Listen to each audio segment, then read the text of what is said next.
All right. Welcome, everyone, to another exciting session of the Tales of Tellos, the Steam Age. I'm your humble Dungeon Master DM Order, and I'm joined by these awesome individuals who are the heroes of the campaign. Tonight is session 91, and we're really excited because this is a downtime session. So if you are joining us brand new for things, great. It's a good session to kind of like feel out the vibe when it comes to a lot of the characters and their backstories and what they're doing on downtime sessions and such. And you can always check out some any of the previous episodes on our YouTube channel, Castles and Calamities. You can look at that or look it up, see all the episodes, all 90 episodes from this day for things, and enjoy the crazy ride for it. It's hard to believe we've been doing this 90 sessions strong and now 91 for it. If you're a returning viewer, welcome again. We're happy to have you on this long journey, getting closer and closer to the 2/3 marker with regards to things. It's always a fun thing when we hit session 100, that triple digits for things. As an announcement to everyone, we will be taking, after tonight's session, which is on July 15th, we may be taking a hiatus of sorts from the Tales of Tellos. We are going to still continue next week with an episode hosted by DM Chaos, who will be hosting a mystery intrigue situation or campaign for it, little one or two parter for it. We'll come back right after that and hit the ground running with the new arc, because right now the group is having this downtime session. They're then going to be going somewhere, let's say, very interesting and extra planar. We'll just leave it at that for it. But we're still excited to have tonight's session. Excited to have Chaos, DM Chaos, be the one who's going to be hosting the next 1 to 2 sessions next week, and we're excited to continue the campaign and story of the Crimson Peacekeepers. So let's talk about what happened last time as we lead into what's going on right now. So last time, the group had been on a mission from General Almanzor of the Western Forces in a joint operation with the East and the West coming together to try to take down the Cloudkeep rule mark for it. The group fought, helping helping the East and West punch through and invade the Cloudkeep up in the sky, and ultimately faced off against a Destiny Gambler. This Destiny Gambler was a very brutal fight using her Thunderclap ability with a magic crystal and doing roughly like 50 to 70 points of damage in an AoE every single turn until they destroyed her crystal. But she got it a good 5, 6 times off. So it was a really intense fight. The group scattering, fighting evil cloud giants, and then trying to race after her as she flew off in between the groups and kept hitting them with the Thunderclap ability. After defeating her, the group was able to access the control crystal, the control spear, and land the Cloud Keep, a symbolic victory for all of the mortal races and Eramare that the Cloud Keeps of the Cloud Giants are now up for grabs for it. Since then, multiple Cloud Keeps have been started to be brought down, and the spoils of war are being rewarded to a decimated or to a very devastated civilization sport. The giant wars are now 2 months in, and the death toll amongst the giants has been half of their race has been wiped out in the last 2 months, whereas for the mortal races, 24% have been wiped out of all the mortal races on Eramare, Tamshir, and the Rhea for it. The silver and gold and treasures all have been used or have been claimed by the East and the West and different governments, but our Crimson Peacekeepers have been rewarded with 1,000,000 silver that they divided out evenly amongst the 5 of them. They also leveled up to level 12 and acquired 3 very rare items as spoils of war from the Giant's treasury. One was the Crown of Whirling Comets, the other was the Dragon Scale Mail, which was made out of brass, and then the last one was the Illusionist's Bracers. So that's where we're picking up. We are at a month of downtime, 1 month since that fateful battle that brought down the Cloud Keep, the first Cloud Keep, and skipping forward to a time where you guys are now in the getting closer and closer towards the middle or the apex of winter in the month of ice for it. You all are aware that the giant wars have continued to go on, and that you all are helping in different ways while also working on side projects and getting ready for the next attack on the either the cloud giants or other giant factions to try to end this needless war. So let us all get started with things and have everyone please roll me a d20.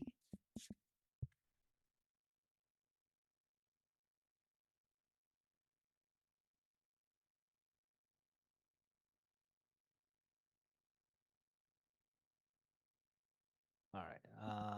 Let's Alice, we did it. We okay. Let's see successfully what's brought it. the average down.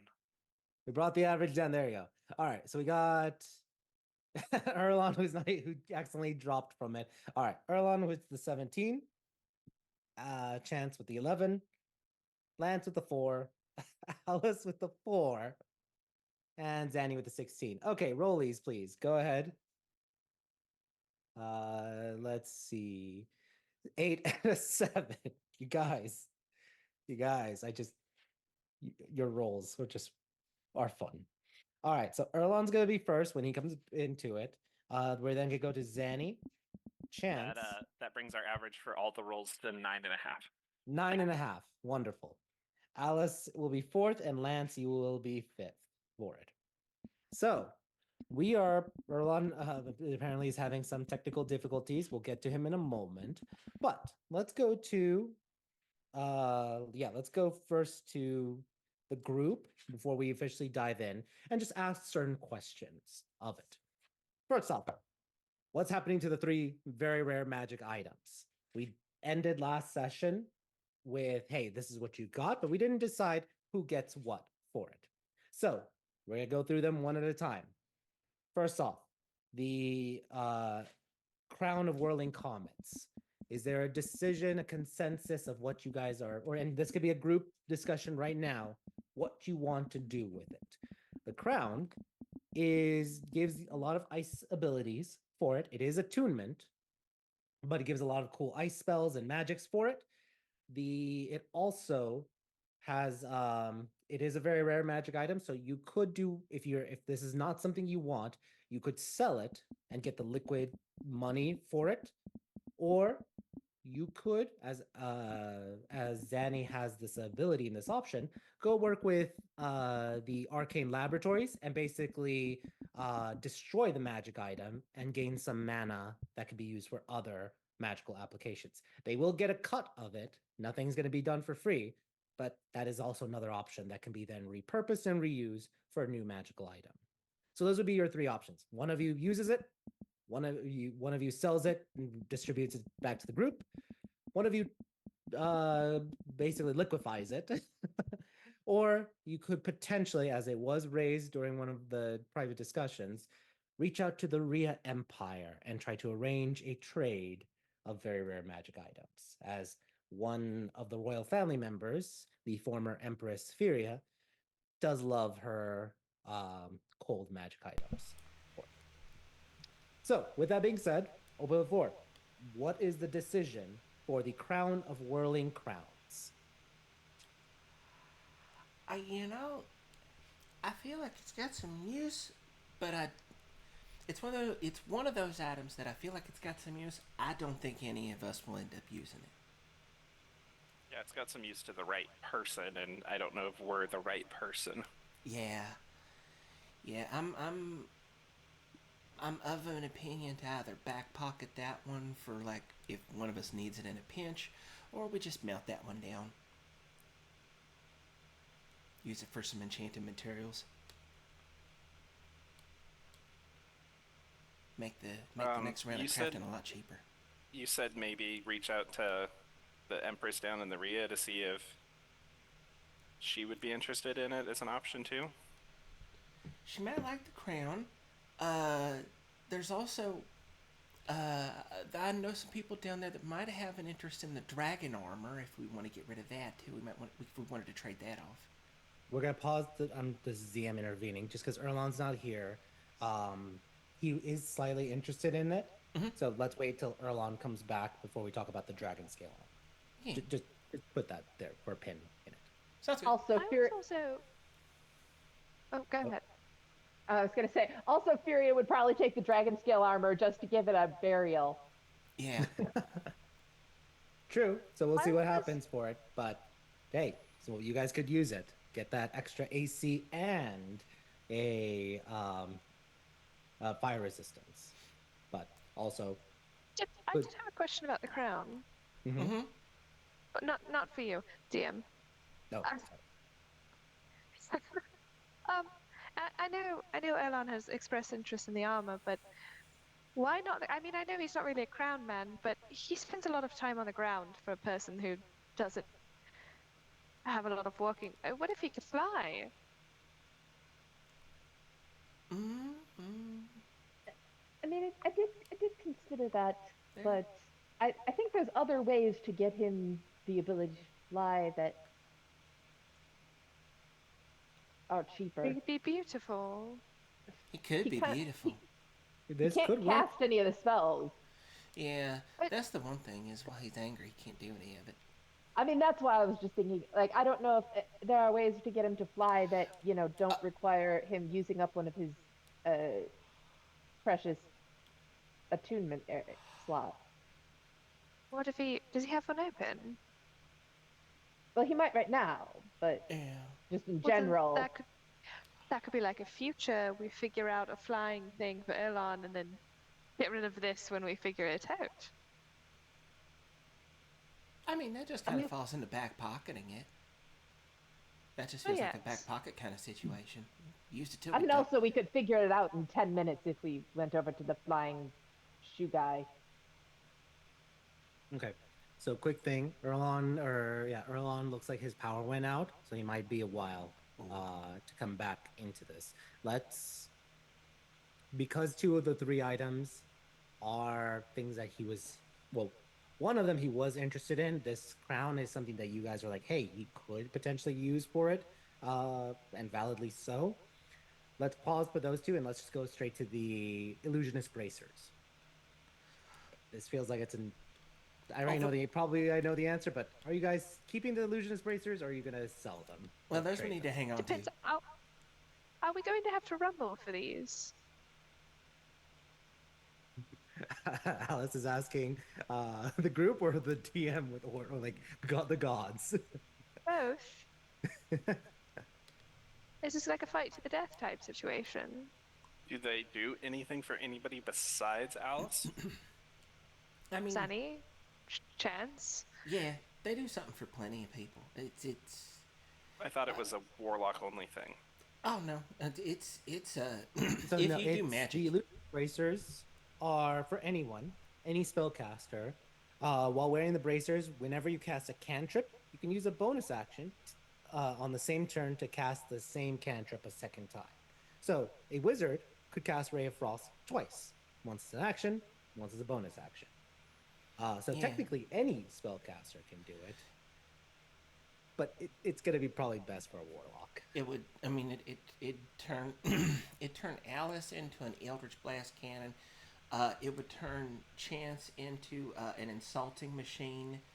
You could make people have absolutely horrid luck and fail anything that they even try to do, Lance. And I could make just about anybody we want go to sleep with my poison stuff.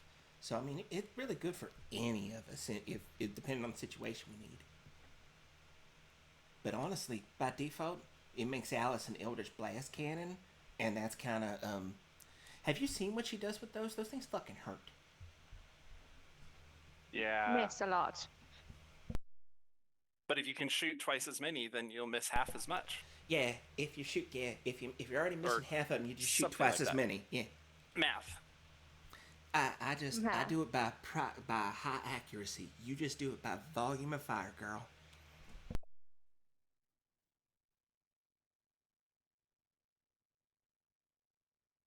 So I assume we're keeping it. Yeah, I think that's I think that's our general consensus on this one. Is I think this was the one that I don't really have any debate on. I think we really should keep it Great. because it has so many applications. Frankly, it's a bit of a crazy item. It is. It is an awesome item.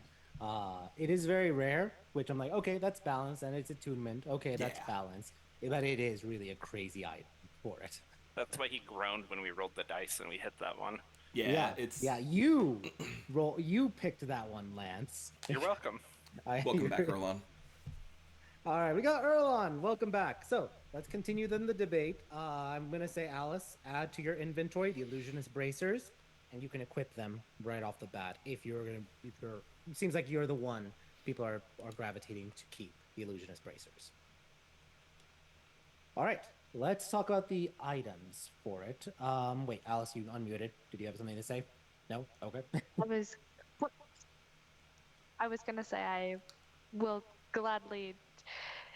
We can sell my boots back, and I will deposit the rest of those funds into the group as a thanks. So, however, I think my boots were That's up to you 200, because we have the 150? other two magic items. It's group spoils of war already. So Yeah. But let's talk. Erlon, you are now here. So Erlon, let's talk about the dragon scale. We did talk about it last time, or at least I tested it while we were in like the conversations for it. The dragon scale you can wear. It is medium. Will not interfere with your rage or any of that. It will increase your AC by +1 and give you fire resistance. The only drawback to it is As a stealth, correct? it's stealth. Exactly. It'll give you disadvantage And on stealth. I think it'll drop his speed back to base because the extra speed only works when you're not wearing armor as a barbarian. Yeah, wait. Let me check. I'm pretty sure that's the armored part of the barbarian. It's like an armored movement. Well, he's already wearing a breastplate. So Is he? That's Uh-oh. yeah. Maybe Are I'm you wrong. muted? I cannot hear you. I could just be wrong. Don't mind me. No, yeah, because I was about to say, like, he's equipped on that, and right now, yeah, I'm looking at it, he has right now it equipped. He's at 16 AC, movement speed 40. So I think that's awesome. Yeah. But so Erlon, that is, and discuss with the group whether or not you want to keep it. But if you do keep it, that will increase, and you have a spare attunement slot right now. Looking at your inventory, you have the gloves of swimming and climbing, which you can easily trade I can take for off, it. yeah. Oh. Because I know we specifically use that just for that one specific thing. So you have that option.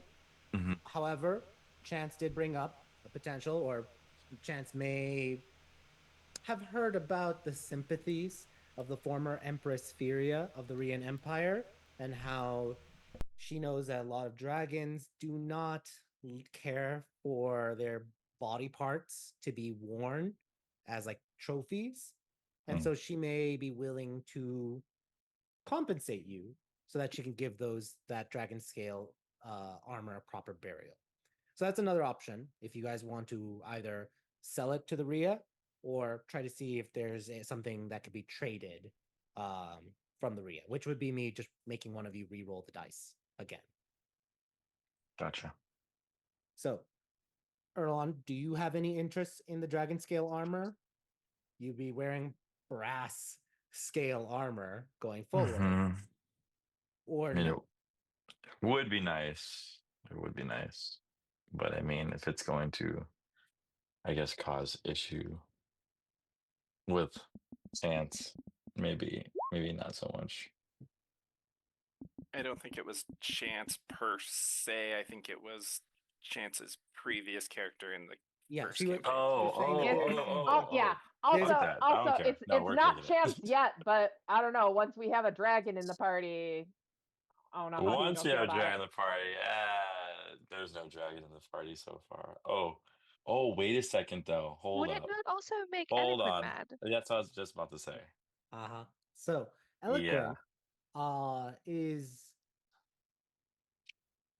not necessarily offended. She is wary though of it. She looks at it and is like, that can upset some brass dragons. I have no care for it though. Like, she's not offended by it. Hey, Like, Erlon, Lance would point out the Lance is not part. Oh, wait. Oh, wait. Sorry. I thought you were about to say Rip. Sorry. Go ahead. No. My bad. Lance would point out from what we learned when we met all of the slivers. The sliver of life who controls reproduction is a brass dragon, right? Yes. So just he's gonna point that out. Be like, if you want kids in the future, you may not want to piss them off. I mean, but wouldn't they be understanding of me using it for like, to better this place? Yeah. We Yeah, will if see. it's being used for the betterment, it's not like there hadn't been a dragon whose opinion hadn't been swayed before. That's what I'm like saying. It's not like I didn't purposely kill a dragon in order to make this armor. I'm just using it so I could help others, or at least it could help me in order to make our mission more of a success. And Somebody, you if know somebody what? else killed you, and I bore your muscles, would you not be mad? I mean, if anybody wanted to wear my muscles, they'd look way better. So I completely understand their their side of things. But how about this?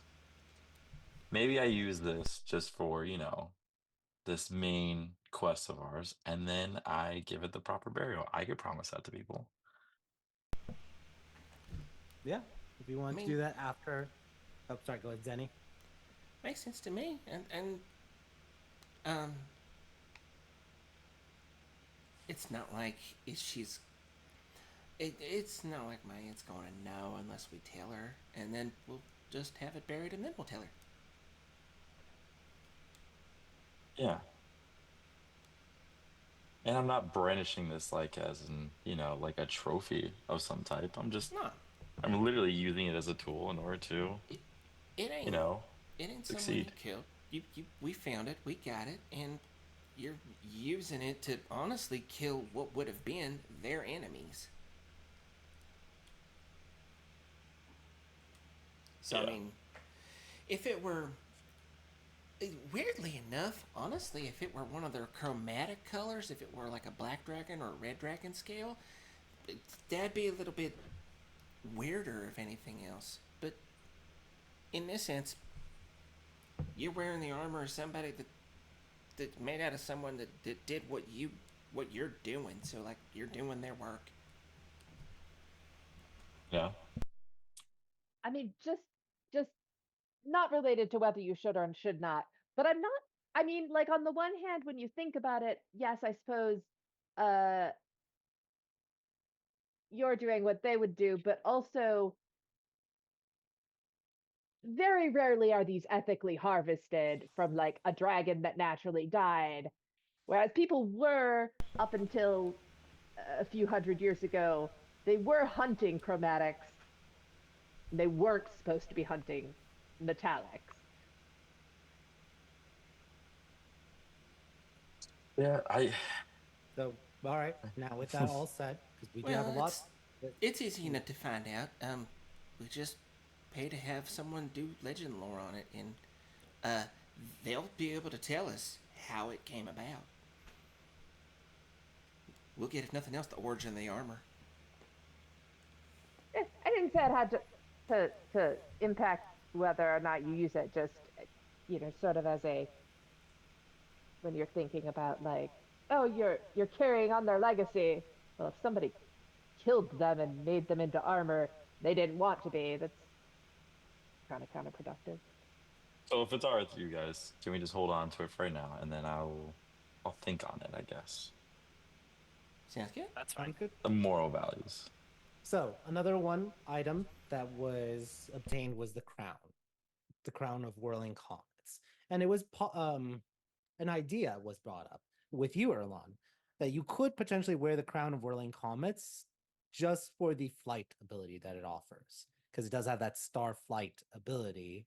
As a bonus action, you gain a fly speed, whatever your movement speed is. Also, he'd be beautiful. Yeah, he would be a You'd be wearing- very pretty, if pretty you- princess flying around, Yeah. killing everybody. If you gave up your cloak, Erlon, you could be wearing dragon scale armor and a tiara, a crown of comets, and Man. fly. Imagine the twinkling of starlight coming off of your feet as you zoom towards your prey, ready to cleave them in half.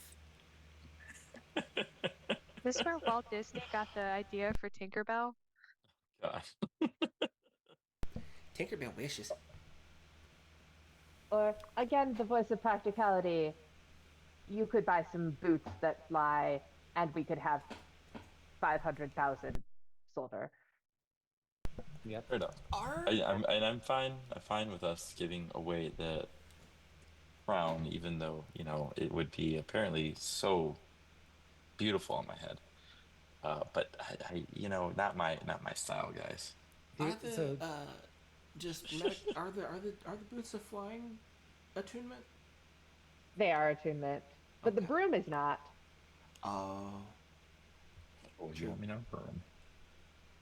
Orlon's have to learn how to fight with a broom. Okay. I'm just saying there are alternatives that are not attunement. Gotcha. Awesome. All right. So, is the decision for the crown to sell it, trade it, or destroy it? Can we offer it for trade potentially and not have to be committed to doing that? To see you- what they offer? Yeah, I'll allow that. If you reach out, send a letter to the, or not a letter. Zanny can ask the Empress Firia for it, and let's see what her treasury is. So last time I made you guys roll on a d24. So Zanny, since you're the one asking, roll me again a d24. So type /roll space 1d24. 1d24. Bob, that's an 8. 8. A helm of brilliance. Seems on par for headwear. Shiny for shiny. So What the does helm that of one brilliance. do? Yeah, I'm pulling it up right now, and I will post in a moment. It's another very rare, wondrous item. Let me snip. Post there for that. Is it like a headband of intelligence but better? Hold on Oh, one no. second. And No. looks like this. Sparkling diamonds everywhere. So this dazzling helm is set with 1d10 diamonds, 2d10 rubies, 3d10 fire opals, and 4d10 opals. Any gem pried from the helm crumbles to dust. When all the gems are removed or destroyed, the helm loses its magic. You can cast the daylight spell, fireball, prismatic spray, wall of fire. You can create dim light around it and have resistance to fire damage, and you can use the command words on some of the fire opals to cause them to burst into flames and cause damage to your enemies as well for it.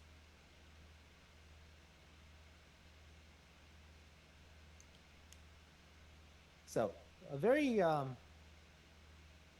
That looks like that would be way better for him to have. yeah, Yep. let's say the dazzle and everything for it. But here's the problem with it. He is a barbarian. Can't cast spells. Yeah, but No, but he does. He Dance can't can cast. spell. He can't cast spells while he's raging. Correct. His problem is he doesn't have range. So as he's running towards the bad guy, he can cast a fireball at them And that's until the he gets range. there. So Erlon, do you want to be casting fireballs? God yeah. damn. Also, it has 3 passive effects that have nothing to do with casting spells. Yeah. So up to you guys. Oh That my is gosh. the offer from the Rhea Empire, trading the crown of comets for the helm of brilliance. I think overall that's a more useful item for us, and we can figure out a way to make Erlon fly. Yeah, I would agree. I would agree. What do you think, Erlon? Well, guys, I have been having a lot of issues with we'll just say range, unfortunately, and getting into the fight. It's been me getting beaten up just to get more beaten up when I finally get there.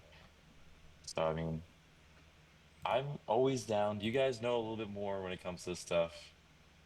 But if it means me hurting more in a faster way, I'm totally fine with that. DM, levitate is a first level spell. Levitate or telekinesis? Or, no, what's fly?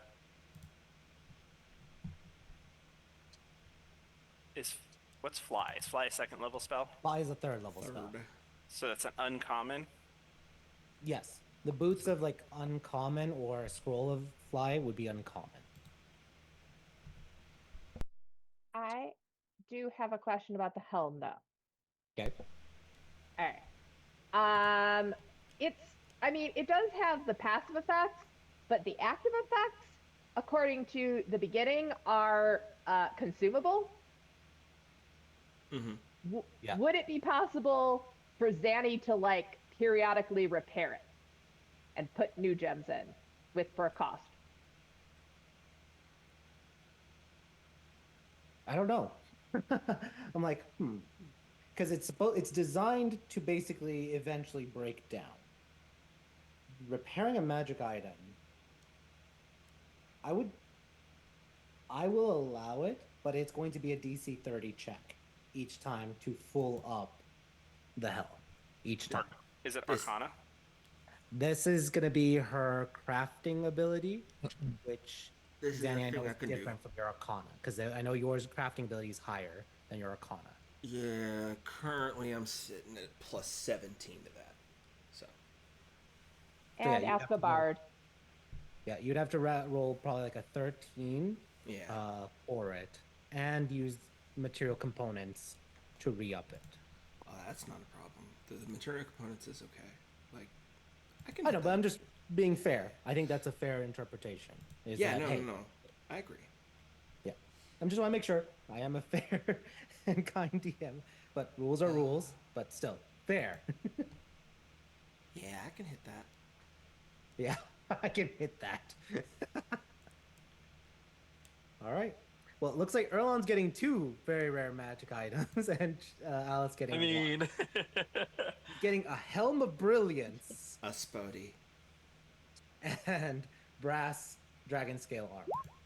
So, Erlon. So those both have resistance to fire. Does that stack so he has quarter? No, it's gonna still be half. Quarter. Oh, damn, that'd be crazy. I don't do quarter resistance. The only time it'd be quarter is, well, no, that wouldn't even, because it's different elemental damage for it. Cool. But yeah, Erlon, you are coming out of this dragon scale armor and a helmet. Thanks, guys. Now you look as cool as you act. Okay, wait a second. Damn. I've always looked cool. All yes, right, but now you sparkle. So, continuing on with Erlon. Erlon, you rolled the highest. Let's go into you for your downtime activities. Oh, yeah. First off, your vestige awakened during the battle against the Destiny Gambler. After the battles, you focus on the changing elements within the axe, the legend carver, and you look back at who you were versus who you have become. Describe Erlon's reflections as he stares at Legend Carver, thinking about who he was and who he's becoming with the ideas of the fierce and the disciplined. I think with Erlon, his growth has been, I'd say, when he carries himself, it's more methodical. Like he beforehand would just, want to be the center of attention and immediately get that attention by just bashing some heads in, which I mean he still kind of does. But there's more planning, I guess you can say, in the sense of now because he's surrounded by people he cares about, it's more of that whole sense of being that bodyguard and being that person to like beforehand he would just not care if he died or anything, fighting for what he believed in, and you just go into it and not have to worry about it because I guess like when Big Red came out, it was more just him, just beating shit up and not having to worry about anything else around him. And now that he's surrounded by people that he cares about, he wants to, yes, get in there, kill as much as he can, but he also needs to remember that he has others that he has to worry about, protect. And I think now that he has more of a reason and drive to fight for things other than himself and for popularity and fame, I guess now he's like just really honed in on that, and just I don't know, he just has more of a reason for why he's doing what he's doing than ever before. So yeah, so like it was like one of those things that he was always on his own set path and didn't care about who or what was hurt in that sense. And now it's just completely changed, I guess, 180. Yeah, more fierce and disciplined.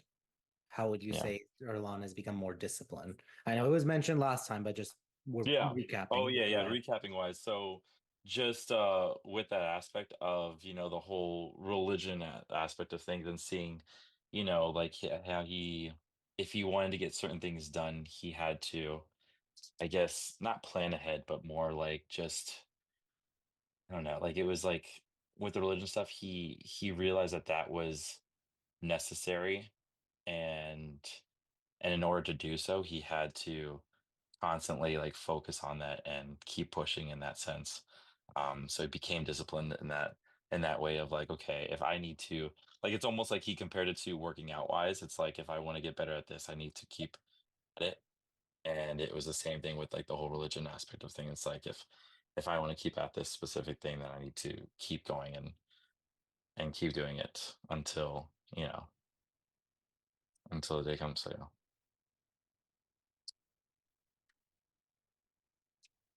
Sorry, I had to sneeze there. Oh, you're fine.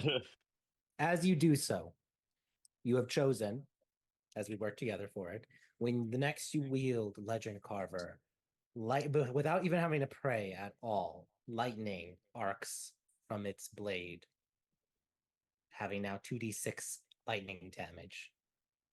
And you feel like it has become even more sharper, as now your armor breaker is a -6 penalty instead of just a -3 penalty to your enemies. So those are the buffs you are choosing. Is that correct? Correct. Yeah, those are the two that decided on. And those are locked in. Side note, it was funny that everyone's talking about fly speed. I offered fly speed for him. He's like, nah, damage. So Yeah, and I think that was it was funny. Sorry, what's funny about that too is like, it's funny that you said that, because the specific things that you gave me option wise, I wanted to pick something obviously that would help me with the damage, but then as soon as you said like the AC aspect of things, I was like, well, it's almost like how Erlon's been thinking more, is like, well, how can I also help my friends that have been helping me? And it's like, if I can drop someone else's AC, then everybody else can just beat them up just as much as I could. yeah, you can drop a 23 AC person to 17, a 20 AC to down to a 14 now, if they fail that con save. So awesome.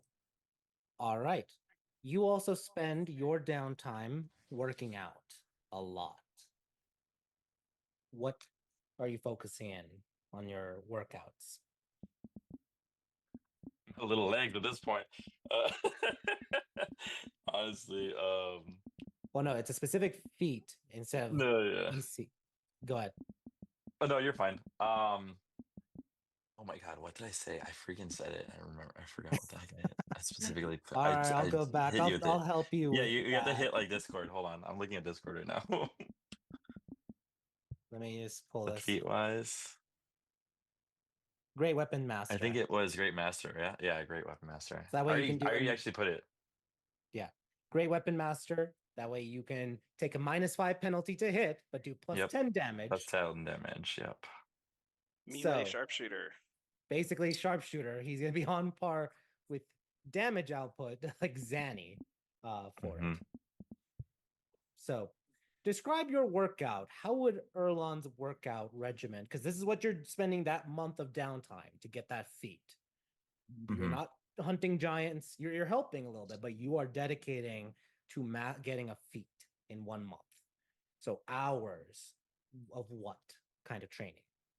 Well, it would be, since we've awakened our new weapon of choice, Legend Carver, like it's really just honing in on being able to master that specific weapon, and really focus on my striking patterns and really that damage output and just, you know, really just becoming that master of that art. Awesome. Hours, and I do mean that, hours of swinging the axe over and over and over again, chopping wood, cutting down debris, just constant that motion till your arms are so sore, till there's blisters on your hands for it to master that ability in such a short time, fierce and disciplined for it. Is there anything else Erlon would be doing during that month of winter? Um, yeah, there's a couple of things.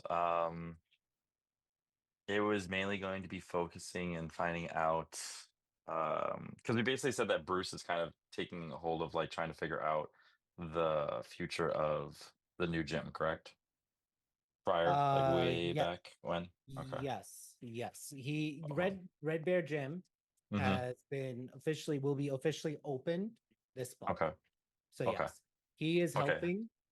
So it's Bruce, you, and Pathas. Let's see. So before that happens for the grand opening, because that's gonna be a big deal. I'd say really trying to find out what's going on with Scanners Guild. That would be one.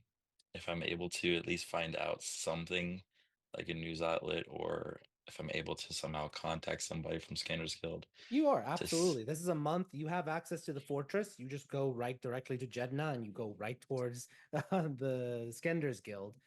That you absolutely have access to them. Okay. They basically tell you they've been fighting giants. They've been Mhm. collecting bounties, trying to raid treasures. It is basically them trying to capitalize on the giant wars as well. Gotcha. And that would be kind of going hand in hand with my training with that at Skinner's Guild. And then Mhm. I would also be, I mean, now that we have a little bit of downtime for myself, trying to find out anything again about my brother. Okay. I'm able to. You're gonna put out feelers this month. Mhm. It is the giant wars, so there's disruption in information networks, but that also Mhm. means people get sloppy. Correct. So you guys should start putting out those feelers again for it. Cool. Great. Let me start writing down. So Erlon, That'd be fun. your vestige awakened. You also opened up Red Bear Gym. It is official. It is open. You are also training for Great Weapon Master. Um, and Alice is you've definitely done. setting up a grand opening party for Red Virgin. Yep. You also, during your time, get the coordinate with Skender's Guild Mm-hmm. and are now putting out little feelers for information on the Gray Flame. And I think that would be a good summation of it, except for, sir, you rolled 2 double nat 20s last time. So who are you giving that strength boost to? Oh, it's a strength boost, right? Oh my Yep. god. Alice. Soulless. Who are you swolling up? Are you swolling up Alice, Chance, Zanny, or Lance? Oh my god. I don't think we even freaking, because I was late on my last one, so I wasn't able to find out exactly who wanted it or needed it the most. You guys can talk about it meta right now. Who wants to convince Erlon to give it to them? Who wants to hit up the gym more? Not it. Really, Zanny? No. Not your thing. I like my girlish figure. I don't want it to get more buff. I just want to be able to take a hit. I'm with you on that one. Chance, Or Lance. Lance? Yeah. I think we're all at even numbers. I think we are too. I'm just But weak. Lance, you have to do a spell just to pretend like you're bigger. Don't you just want to be bigger? Except aside from you, he is the next strongest person. I mean, yeah, he is. He is With He's a that muscle 14. wizard. he's a muscle wizard with 14, which I will remind you, in order to be a barbarian, a paladin, or a fighter, you need 13 AC. So he is defined. Lance has a good muscular. It's all feature. that deadlifting. Dead. But there's room for improvement. So I are you mean, gonna? I don't need it, but I am the only one under average. And Chance, you're going to the gym. No, you're giving it to me magically. No, I don't you're have to go to the gym. Is that Drag the her to the bargain? gym, make her do it Are you anyway. gonna tell the Devilkin, hey, go to the gym for 1 month? No. This is me as order being mischievous. Telling the Devilkin, hey, we need women at the gym. Yeah, Work out for a month, and I'll give you this as a payment right exactly. now. The strength boost. See, Exactly. the problem is I am already training. I am already training things that I might be at the physical gym for, but they are not strength things. I am not using doing Yeah. strength things. I'm doing dexterity things. Well, how about You could this? still do that, and then he can still give you the strength. Exactly. In this training that you're doing, apparently that I'm not involved in, I can assist you with, since I kind of know my way around the gym. And maybe that will speed up the process. But in doing so, not only will you get what you want, but maybe you can be a little muscle mommy devilkin. And by muscle, you mean one closer to not being in the negative. Yes, and that's helpful. All right. Yes, Zanny, muscle mommy Devilkin. All the Karlak fans out there just immediately are raising their hands in hallelujah. So, what do you say? I kind of need you more at the gym too, because we want to, welcome more diverse groups of, things. Okay. This is not me negating that, but okay, you're opening a Hmm. new gym. You know it would Yes. be good and also get you more, like, I mean, not necessarily just women, but people who are not interested in just strength things. If you had a room in the back and you offered classes, like what I'm doing is my friend is going to teach me to dance. You could have like Mhm. dance classes and offer classes, and then just since you're building a new place anyways, you might as well add on all the things that yoga, More options. Is that what dance. you're saying? More Yeah, options than just, weights that are so necessary. yeah. You know what? I mean, yes, you could also give it to Big Orange. I was just reading Alice's thing. Oh, yeah, orange. That's a thing. Yeah, I she's mean, Alice said rando dude, but that made me think, oh, you got a little baby muscle guy. I No, mean, no, give it to Chance's brother. Oh my God! Wait a second. Okay, fine. You know what? Truthfully, Chance, he if you don't probably like already has a this, 10. He if you don't probably like does. if you don't want this gift of strength, I will give it to Bruce. okay. You give it to Yes. Bruce. We will make that official because So apparently it was a Chance gift for nor Alice. Lance care Not for the strength boost. So there we go. not your person that you're teaching to be a barbarian. She's already strong enough. She's phenomenal. Does she have a 20? Does she have a 22? Do we all have a 20? You know, I know. I won't say no to a little bit more muscle definition. I mean, Brucey is a very handsome man, but like, there's only I mean, you can go up. So if you give it Bruce, to Bruce, it's still a gift for Alice, is what she's saying. Bruce has a Basically. Yes. 10 strength score. Oh my Holy. gosh, he probably can't even lift me. Oh, he can, but he has an I'm a very athletics plus hardy 2. woman. He's still ahead of me. So, Oh my God. Erlon, you gotta make a decision. Who are you giving Yeah, to? I'm Lance, giving Chance, it to you, Bruce. Chance, regardless if you want it or not. And you can headline these freaking yoga classes. I don't There you care. Okay. So, Chance, increase your strength.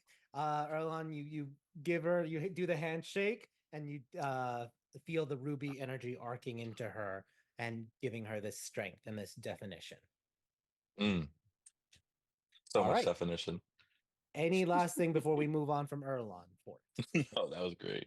Okay. If there's any RP that you want to do after the fact, let me know. But otherwise, looking at the slate or kind of like with my notes and things, looks like that's pretty much all you have right now. Yeah, I want to see if possible. I want to see if we can get maybe updates on those specific things that I kind of chose with you now. And if so, I want to kind of ride my RP with other characters possibly, Sure. depending on that. So let me message me or let's talk about it afterwards. Who Yeah. you want to RP with, and I'm sure Mhm. any of them will be happy to do RP with you. Okay, sounds good. So cool. All right, let's go to Zanny. Zanny, you have a lot of crafting you are wanting to do. Back in the lab again. So let me just ask this. Do you want me to just go through a list of things you have told me about, or did you want to just take off and say what you want to do? Well, let's start with the big ticket item. Because Okay. half of it is working on a dress, is enchanting a dress. So that RP was being done is in the middle. I don't think it finished, but do you want to recap a little bit of that current RP going on Well, with you and the dress? I mean that is the we're just talking about where and what kind and how many pockets we might want on this dress. Because Okay. that is in fact what I am enchanting. Is I am enchanting a dress with pockets, 1,000 plus 2. pockets. special pockets. If you will. 1,000 pockets. 1,000 pockets. All right. So you But focus on but the crafting that, and you're doing. Sorry, go ahead. oh, I was just the shorthand is I have a commission to do. Chance has procured a dress and had it fitted for her, and then I am taking it and enchanting it with some defense and adding a little trick I learned from my Aunt Feria. I'm adding some pockets to this sumbitch. Some of them will be enchanted to be extra dimensional spaces. Yeah, which will be cool. So, you're doing this as a rush job. So I need you to Yeah, roll. I'm doing this with help, with help from Abdel, Yep.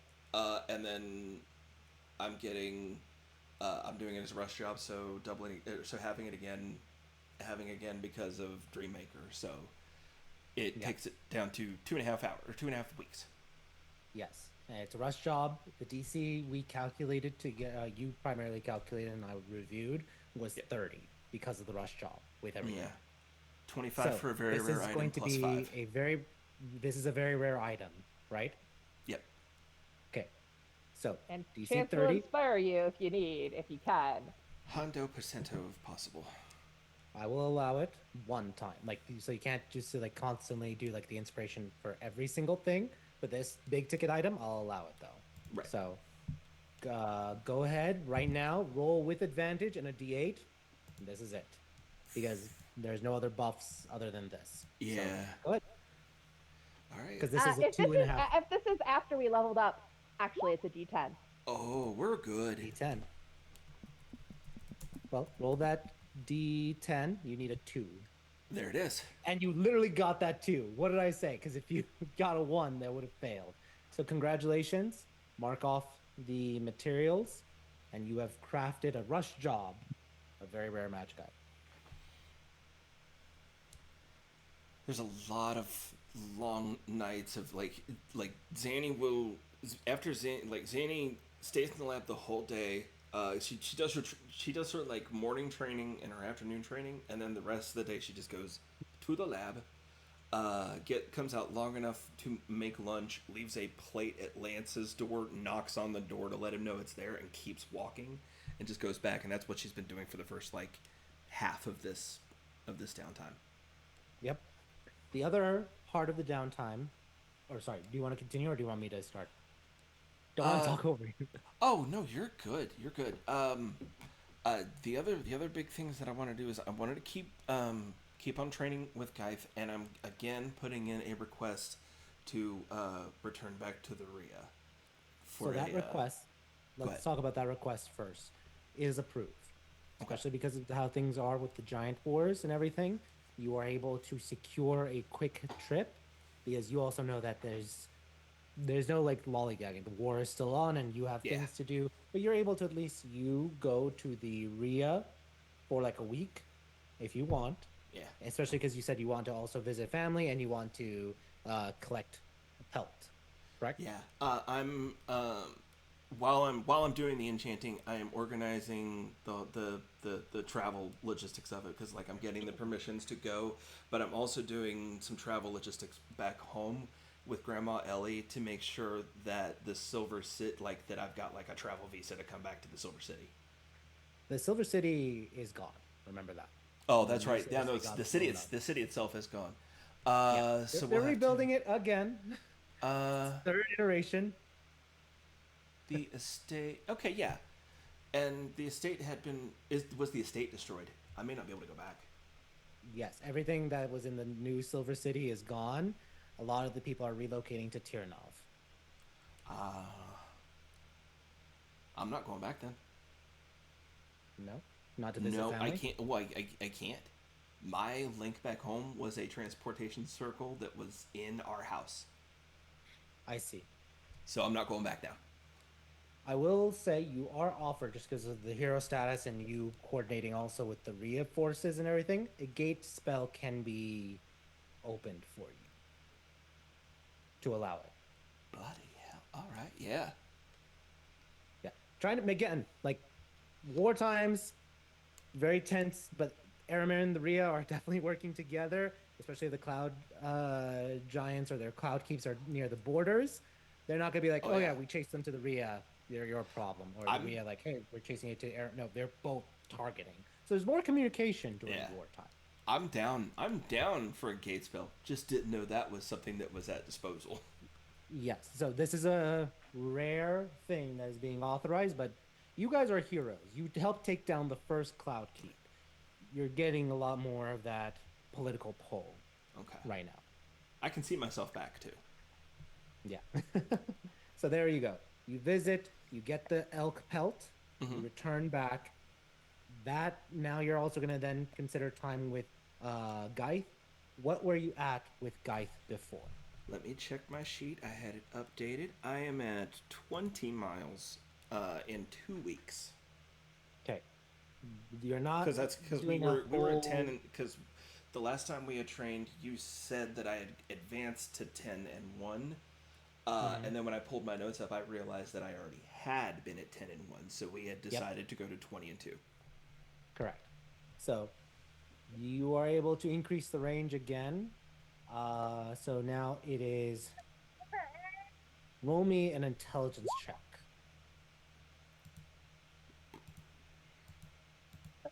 Come here, you. Uh oh. 3 weeks back, 30 miles.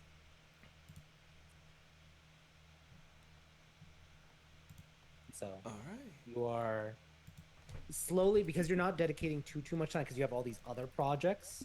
That's why Yeah. it's taking like only like a week at a time instead of being like, oh yeah, a month, 5 months, a year for it. Yeah. So that's why you know, you're still making progress. But It's the time I have slow. available, and last time it was the time that Guy had available. So it's like it's what we can do. Yeah, and with that 11, that reflects it. Uh, and if I'm able to get back and get that pelt, then I will get working on. It's funny that Red got a whole bunch of items. I'm working on it. I'm working on one for him, a present Yeah. for him. One was a commission, and this one I'm just straight up working on myself out of my own pocket as a gift. I need to find a tailor in the shop to stitch the pelt into a nice kilt. A kilt? A kilt. Okay. Because it specifically think needs you- to be it needs to be a kilt, and then I need to go visit Erlon and get a vial of his blood. All right. We can let's do that as RP. The measuring of Sandy measuring Erlon's waist. Do you want to do that in RP or right now? Oh, I'm down to knock on Erlon's door. You don't wait. Say that again. I'm down to knock on Erlon's door. I'm down to do it in RP right now, unless Okay. We'll do it. we'll do that then. So, RP, Erlon, and uh, Zanny Hilt fitting. There we go. All right, great. Now, all that being said, you also are dealing with you already gave, oh yeah, mention about the double nat 20s for your intelligence, the 2 back to back. Yes. I paid a bit of a visit to Lance. We had some discussions on security, and we were talking about doing a bit of expel exchange. But while I was there, I decided to go ahead and start the conversation by just grabbing a hold of him and just zapping him both times with both charges of the energy at the same time. Yep. So, Lance, what's your intelligence score right now? 24. 24 intelligence. That means my spell saves are 22. I need to update all that stuff. Look at my Yeah. boy. He done finally caught up.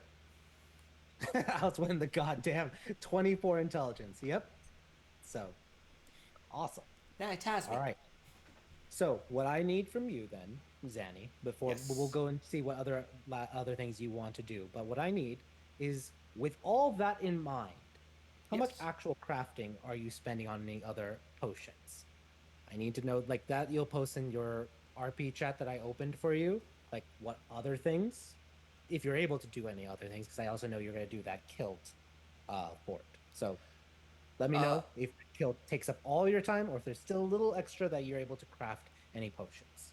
The kilt will take up a week, and then the rest of the time I'm not using on potions. I'm using specifically to work with Hesla to get a generator, get this place wired, get and get a security system underway.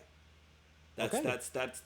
that's the remainder of my free time. Is after I go Perfect. make that, I come back and I'm like, yep, we're getting a security system, a full ass So, yeah, security then- system right now.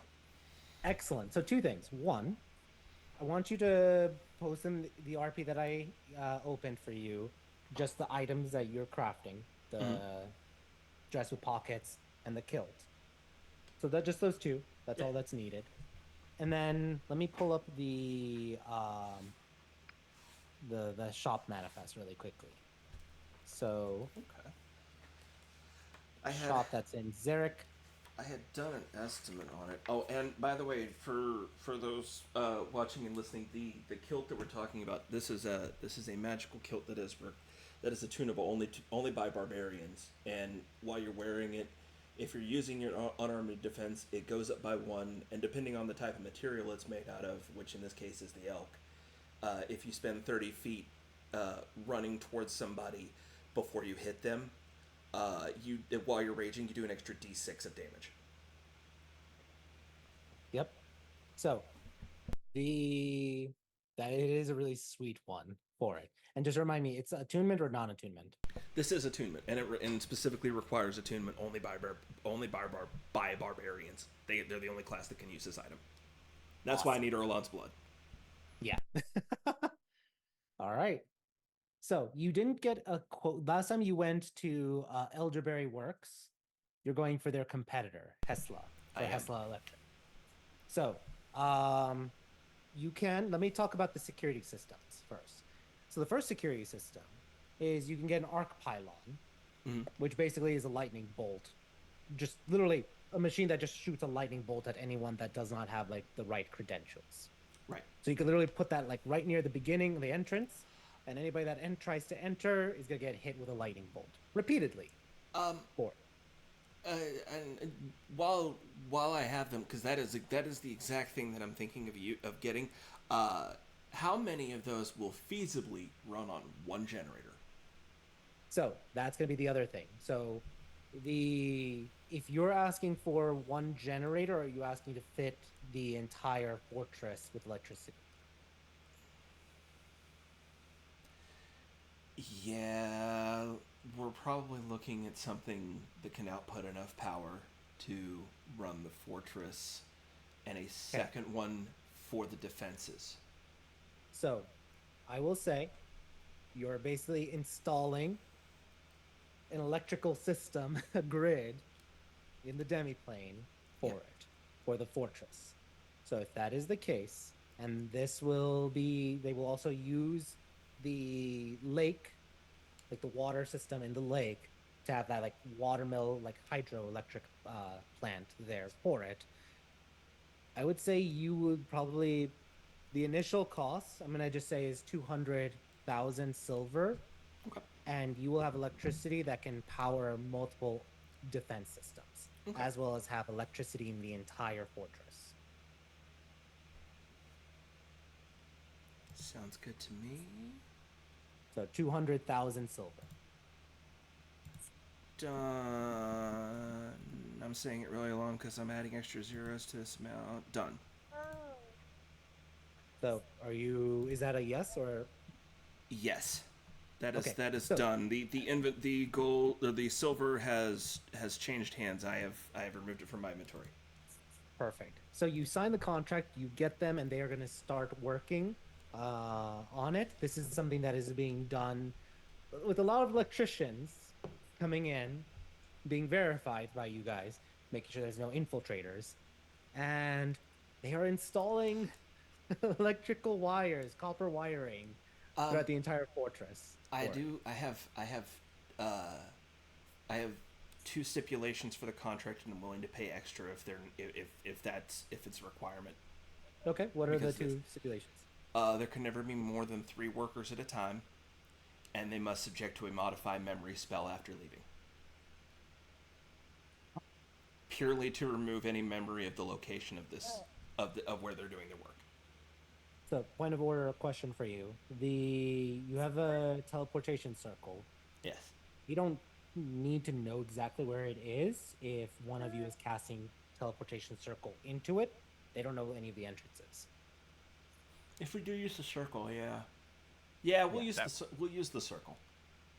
Other than that, as long as you're willing to, and that will be a cost, but I think that's cheaper cost than wiping out or telling people, Yeah. yeah, we're gonna wipe out your memory. Yeah, and I'll ferry them in with teleportation circle. Yeah, I believe it's 50 gold per, so that's 500 silver. So I would just say, let's make it an extra 15,000 silver. Okay. But that will not allow for any delays. That will allow them to continue working. All of you who live in the fortress may have to deal with, contractors working, hammering, breaking down walls a little bit, putting the wires in place, and then using fabricate to kind of like close them off for it. So just imagine, for those who've ever dealt with contractors in your house, it's not the best time, but you now have electricity and outlets in the fortress. There are 2 rooms that when they go in there, they need to be escorted by both Zanny and Lance. Yeah. Because otherwise they may just die while being in there. And those are just Lances. Yeah. I don't know how many Zanny has that you may just die by being in that room. Just Yeah. a lab. So there's at least 3 or 4 rooms that they need escorts from multiple people to board Yeah. them. And we'll point them out. You have electricity. All of you now have electricity in your fortress. So the next question for you, Zanny, because that was the electricity. Now let's talk about the defense system. Yes. You have a few defense systems that you can operate with.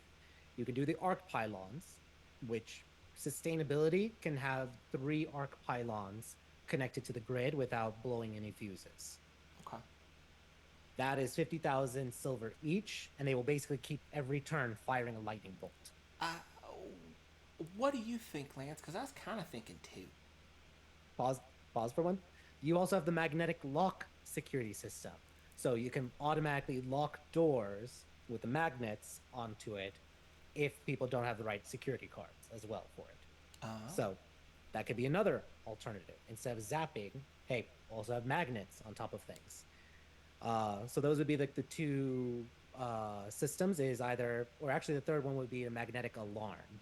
So if any infiltrator comes in and moves past any sensors, the magnetic locks will trip and an alarm will sound.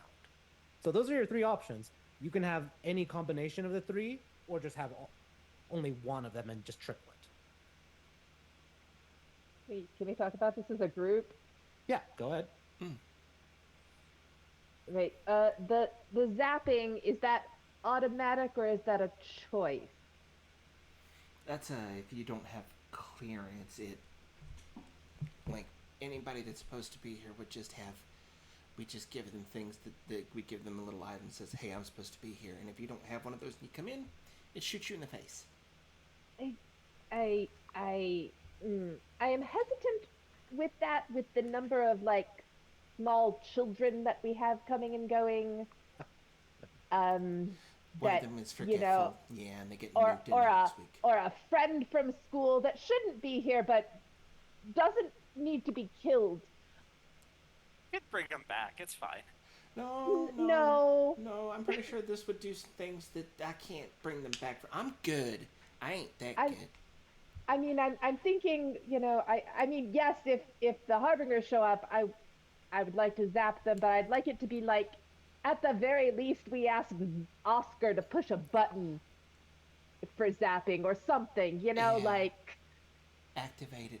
I also just thought we could have the magnetic alarms, and also just kind of, if we reinforce the doors, we could just do alarms and locks and just go into a lockdown mode, and that would keep people locked down where they are, but it'd keep them safe and away from harm if harm is in the middle of the hall.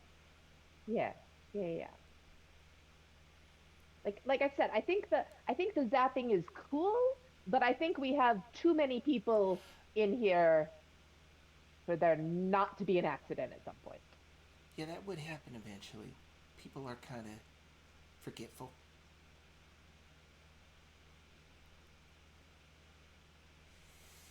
Yeah, maybe not the pylon. If we are doing Pylons one could of be those, cool, but if we're I mean, doing- unless there's, and I don't know if I mean, it's not something that they currently have available, but if we had something that was like a paralyzing, but not like lightning bolts to the face. it's up to you guys. If and just this is me now, just as a DM speaking. If you put 3 arc pylons in front of the entrance, that's 8d6 times 3. That's 24d6. That'd be 76 points of damage each turn. Yeah. Would if we want to go non-lethal with this, I could just put some of my tranquilizing poison in an automated defense system that just goes off. Yeah, like that would be better. I'd rather have disoriented sleeping kids than dead ones. Yeah, they just take a nap for an hour. I don't know, 76 damage in one turn is pretty sweet. Speaking to this ethereal voice that is coming out It's of the ethereal. ether, it sounds real good until it happens to a child. Yeah, I know. Now, just separate, not necessarily at this moment, but if we want to make an investment, we could, if we're playing a long game, make another quote headquarters of the Crimson Peacekeepers, right? We go there sometimes enough to make it look like it's our headquarters where we're hiding out, and then somebody comes looking for us, and we zap them. Oh, so set up a front. Yeah. Yeah. Like I wouldn't mind something if we were trying to lure some harbingers and murder them, but just here in the fortress where we actually have offset a bunch of civilians, not so much. It's anticipating for worse situations is all. Okay. Like I said, The if alarm there's a system button, if it's an optional thing, that's good. But if it's just somebody walks in here and they forgot their badge. Well, let's just put an alarm system in to start with. It's not like we got to choose right now. We can upgrade as we go. Okay, I have a potential compromise. Can we do the magnetic doors with the pylons behind them, so that if they don't have the credentials, they can't get past the magnetic doors. And Yeah. then that way we still have we put 2 of the pylons there. We still have the security of having the pylons in case we do get attacked, but we also have the magnetic door that prevents the kids from being idiots and walking in and getting turned into a pile of dust that we have to sweep up later. I kind of like that. That's kind of best of both worlds. We could install a magnetic door at the front for a front door to the fort, and as if someone Like a breaks reception it. area. Yeah, well, if the lock's disengaged, then the pylon doesn't fire. But if the lock's engaged and someone decides to break through the door instead, it'll blow their face off. Yes. Yeah, So you can that do that. we tie the defense to that lock being open. If it's unlocked and you walk through, then there's no problem. But if like that completes the electric circuit, is that lock, or that breaks it, maybe something in that lock breaks the circuit. But if that if that breaks the circuit by having that unlocked. If it's closed and locked and somebody walks through, that means they circumvented that door somehow, and then they're a threat. I've learned just enough about electricity talking to these other people that I do know that's how it works, and it would work. And if the kids are trying to bypass the metal magnetic lock door, then I hate to say they deserve to get shocked. I mean, really, I it's mean- just don't. Not at the moment, but it's not beyond belief that in a few minutes we'll have some kids trying to be a rogue, and that's just their training. Train on. I mean, simple rule of the fort. If you're in here, train on any door you want, not that one. But that one's going to be the hardest one to do. That's the final exam. Well, someone else can teach them. It won't be me. I won't be blowing kids up. But I think that would be the most safe and secure way. And if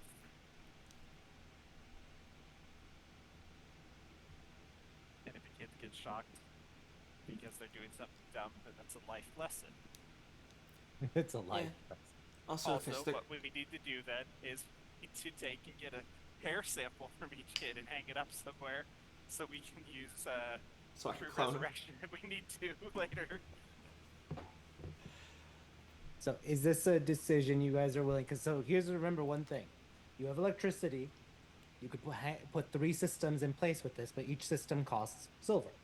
Each system costs 50,000 silver, but they're permanent, so it's not like you'll ever have to worry about them again or like any bills a month for them. Yeah. So do you go with 3 of those systems? My vote is for now. Let's do 2 out of 3, and let's get a magnetic lock system, and then tie it to one pylon.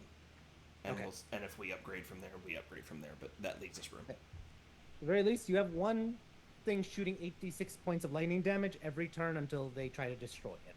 Yeah. And good luck with that. All right. So security system. So mark off 100,000 silver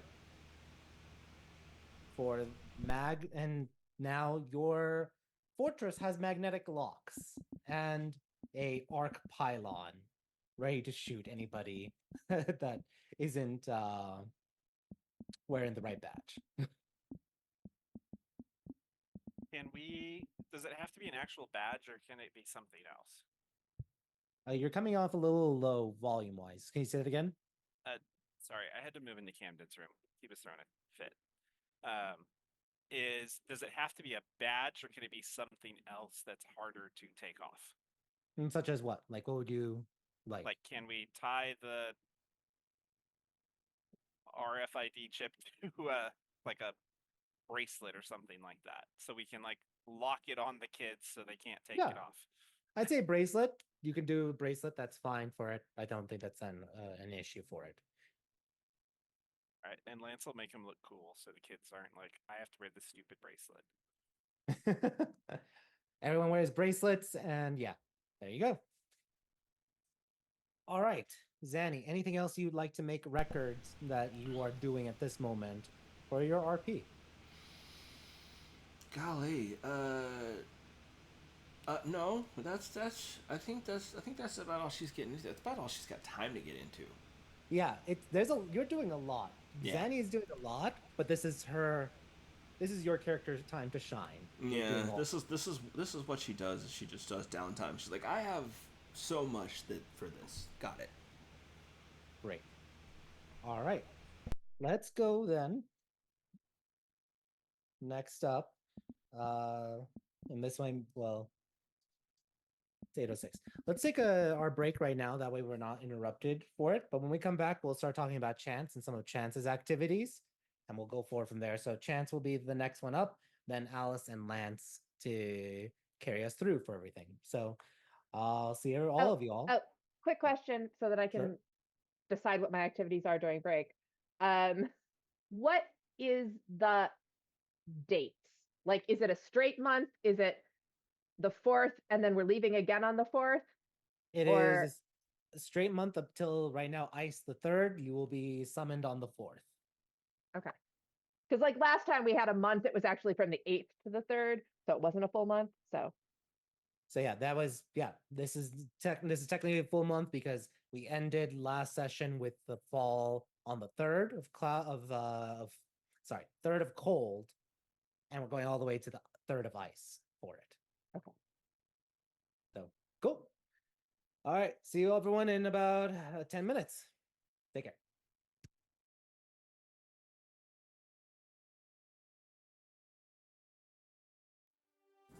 Welcome to Castles and Calamities.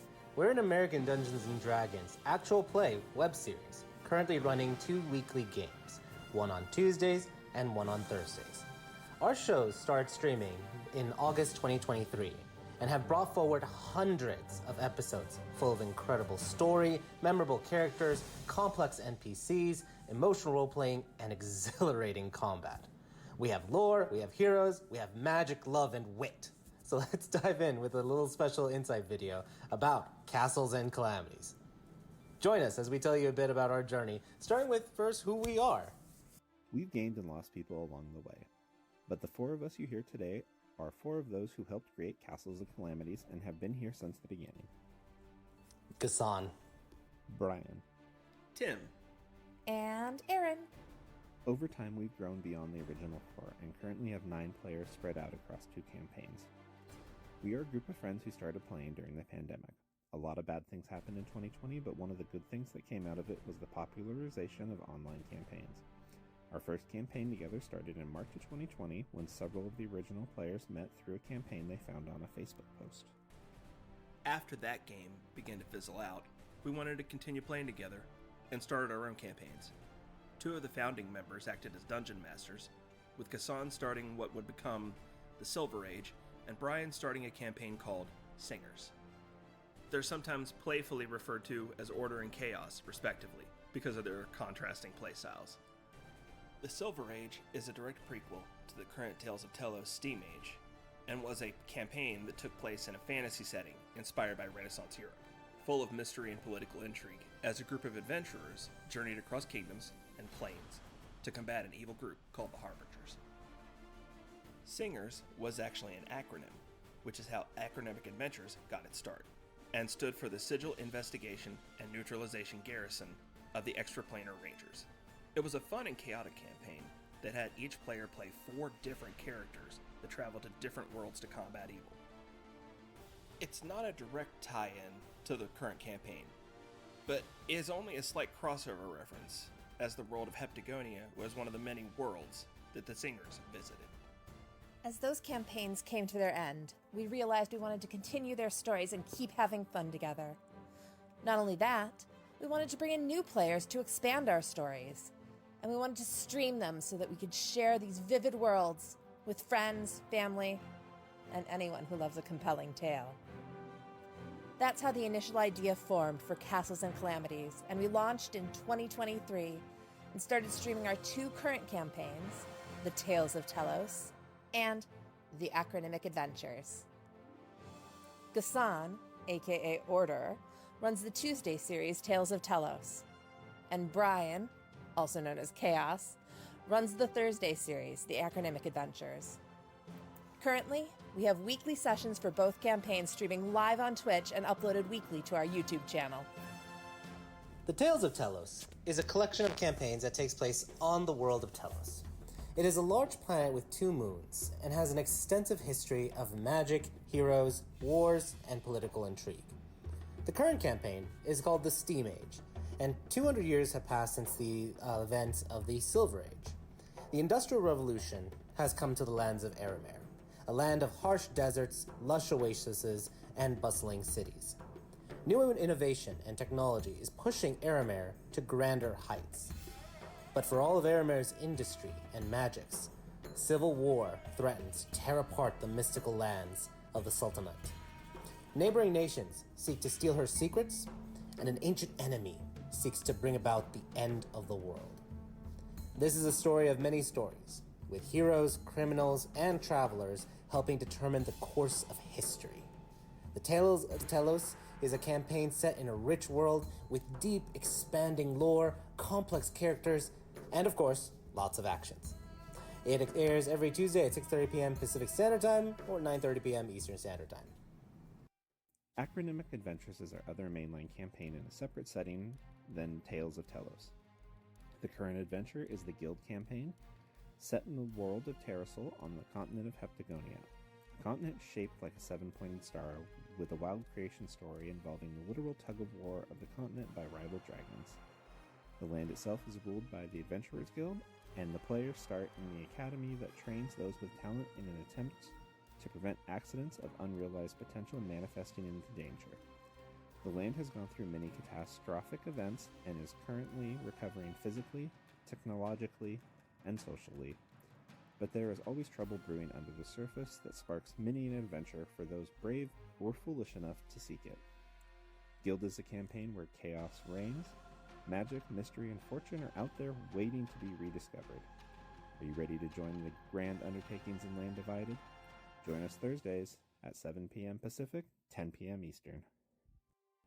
Castles and Calamities is order, chaos, and everything in between. A group brought together by friendship, fun, and a love of storytelling. Both campaigns are expected to last several years, and hope to continue with future campaigns in the same worlds. We'll also be releasing new content, including character interviews, lore, art, game discussions, fan communities, and maybe even new campaigns in new worlds. So stay tuned. You can tag along on our quests at Castles and Calamities, all spelled out, no spaces, on Twitch and YouTube. Or take the easy route and just click on the links in the description.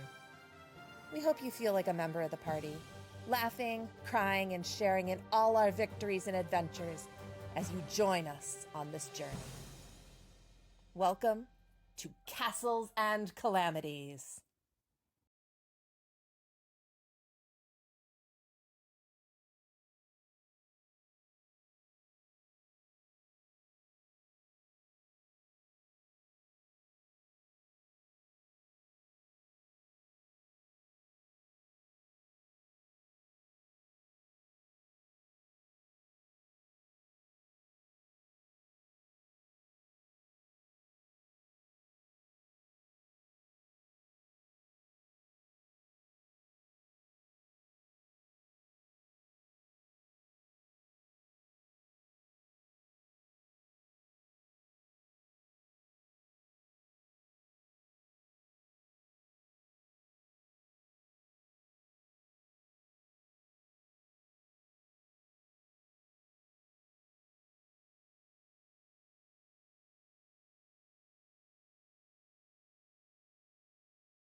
All right, welcome back, folks.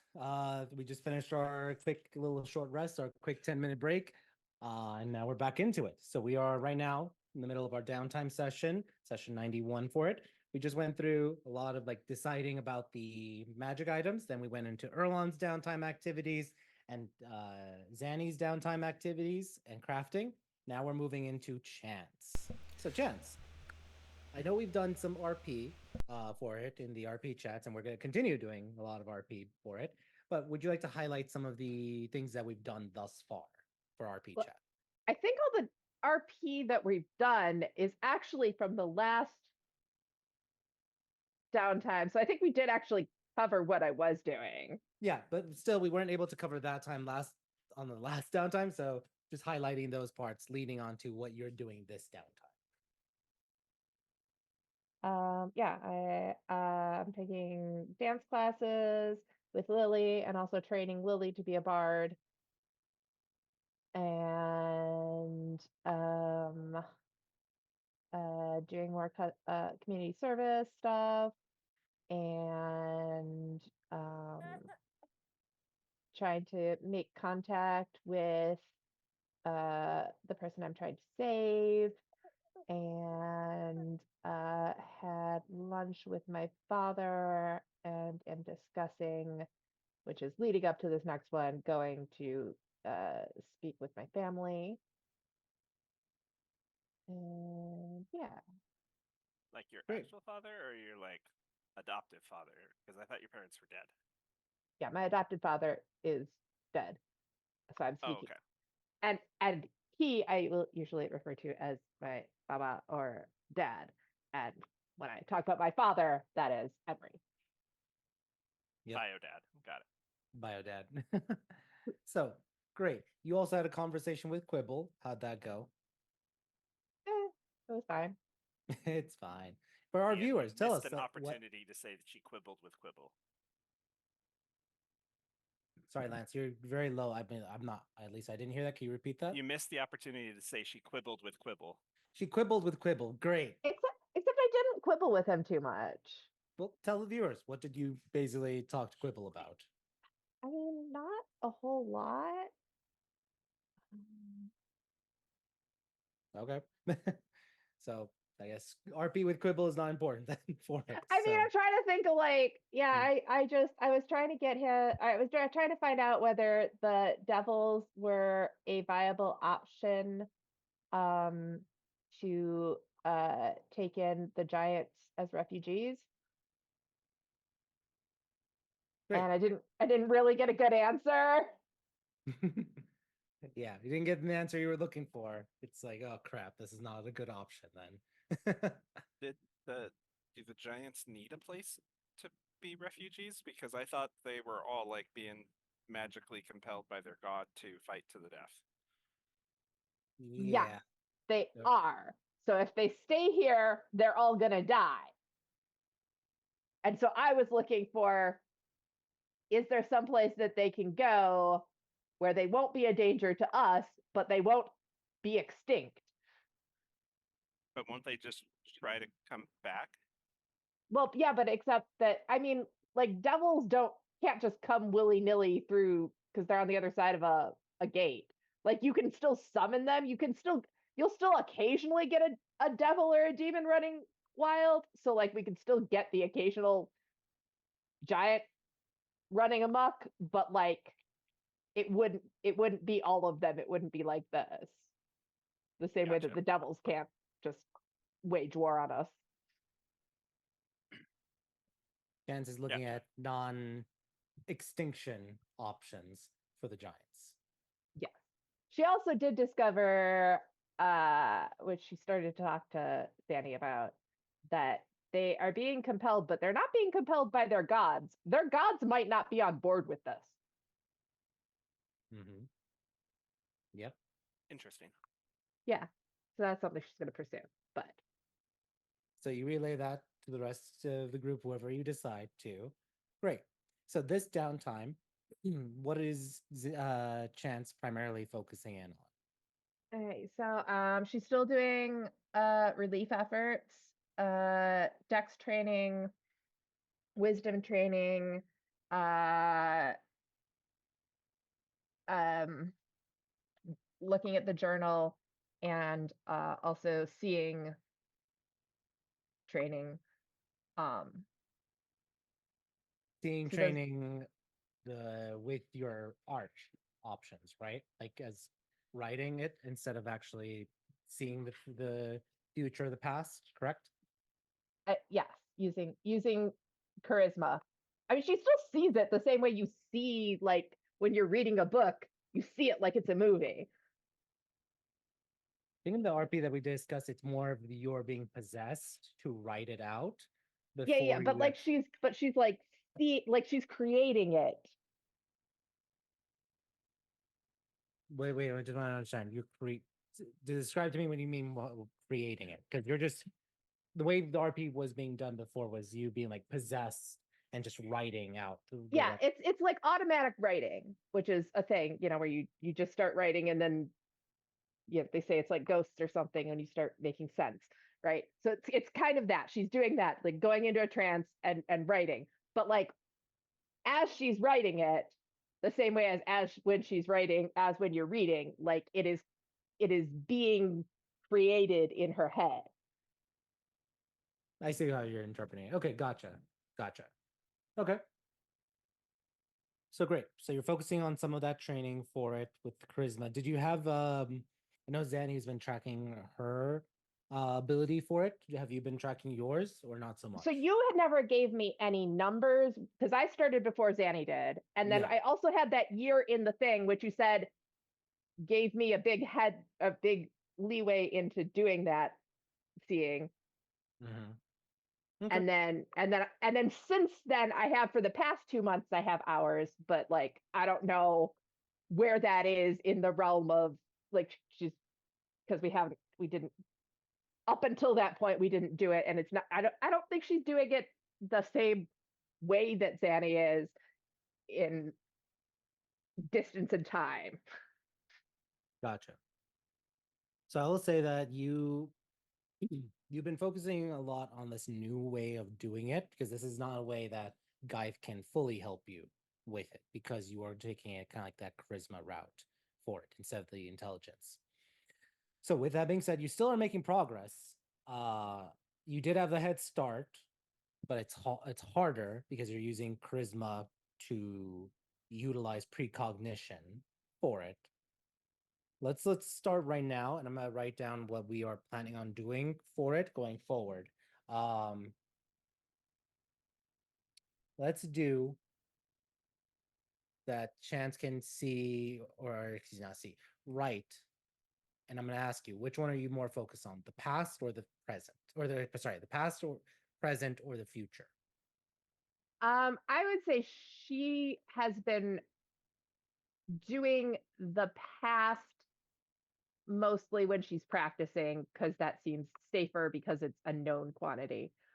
Gotcha. So she's the way she's doing it is she's perfecting the past before she starts trying to do the future. Which is in a similar vein of what Zanny's doing. So that's great. So I would say at this moment you are able to do well. Let me roll me a charisma check for me, please.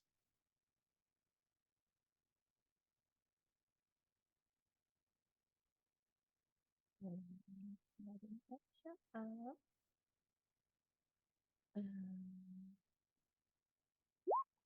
23.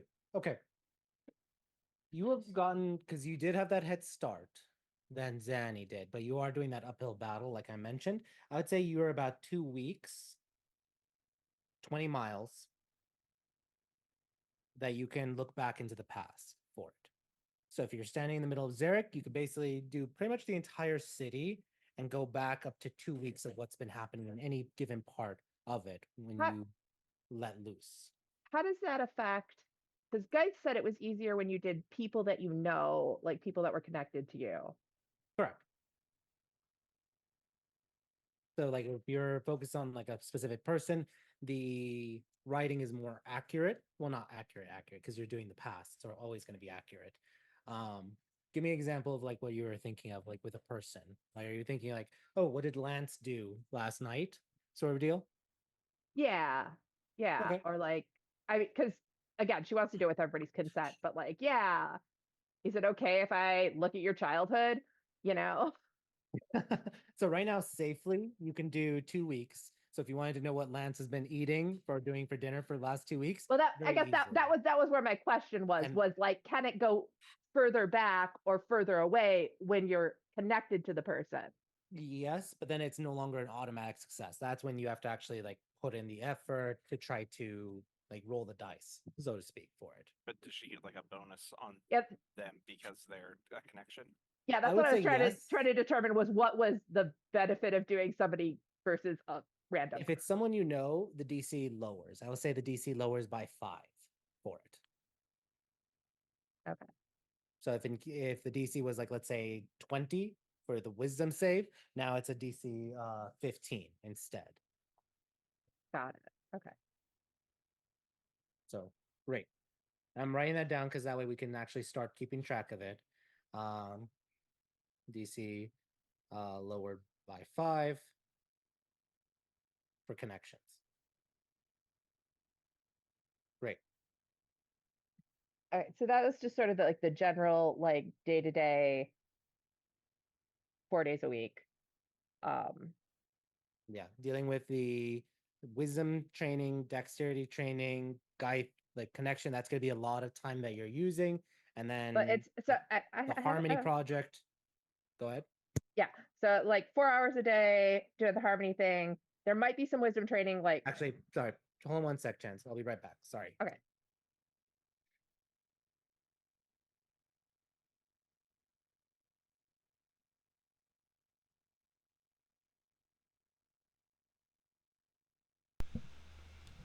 And as always, this AFK is brought to you by Orca Cola. Still made with Orcane. Somehow. It's legal. Speaking of Lance, when was the last time you saw Orca Cola lady? Summer, spring. I'm just saying, maybe you should make sure to just say hi. He's not dead in the Orc Wars. Yeah. Yeah, Lance literally has not talked to her since he sent her that like covered wagon like 50 sessions ago. Maybe send a sending and be like, "Hey, I hope you're not dead." I don't know if you read my thing from today, but yeah, I sent a letter to someone that I was like making friends with early on, and then haven't seen since like session 30 or something. Yeah. Lance is sending a "you up" message. Sorry about that. One of the cats was yowling. Didn't want to, have it being recorded and me just hearing it nonstop. So, apologize for that. All right. That's right. We were talking about the training that you did, Dex Wisdom, the guide, and the Harmony project. And the what journal. else are you doing? And I will say that is a lot of training you're doing. I have a spreadsheet. I have a spreadsheet. Of course, I have a spreadsheet. Of course, you have a spreadsheet. I mean, but I'm still, not overdoing it. I'm gonna call roll con saves if that's the case. Because if you're doing it every single day, when you look at my spreadsheet, you can say it's too much. Okay, present your spreadsheet. I will send that to you afterwards. Okay. Well, because it's I don't have the. Because I'm just I saying, have it on actual paper. It's like going to school. If you're going to school for 4, 6, 8 hours, yeah, on paper, yeah, I did only 8 hours. I still have an extra 8 hours. There's also the exhaustion element of going to school or going to work for 8 hours, and you need time to unwind. Yeah, no, I have a whole block in here of family time as well. Make sure. Okay, I'm just gonna intercede and just say, make sure you have an hour of decompression time. Well, that's what that is. Not family time, because. Well, it's in there as the rest of, not doing anything. It's not doing anything time. Okay. Above reading, but not for intellectual purposes. That's when she's reading the trashy romance novels that she stole out of Alice's room. Yeah, because I'm like, even if you're like a super diligent person, every single day you're gonna get burned out. And I specifically said 4 days a week, not 5. She is taking the day of rest Okay. every week. I will be more accepting of it then. It's not me being a stickler. It's like literally just like thinking about like no.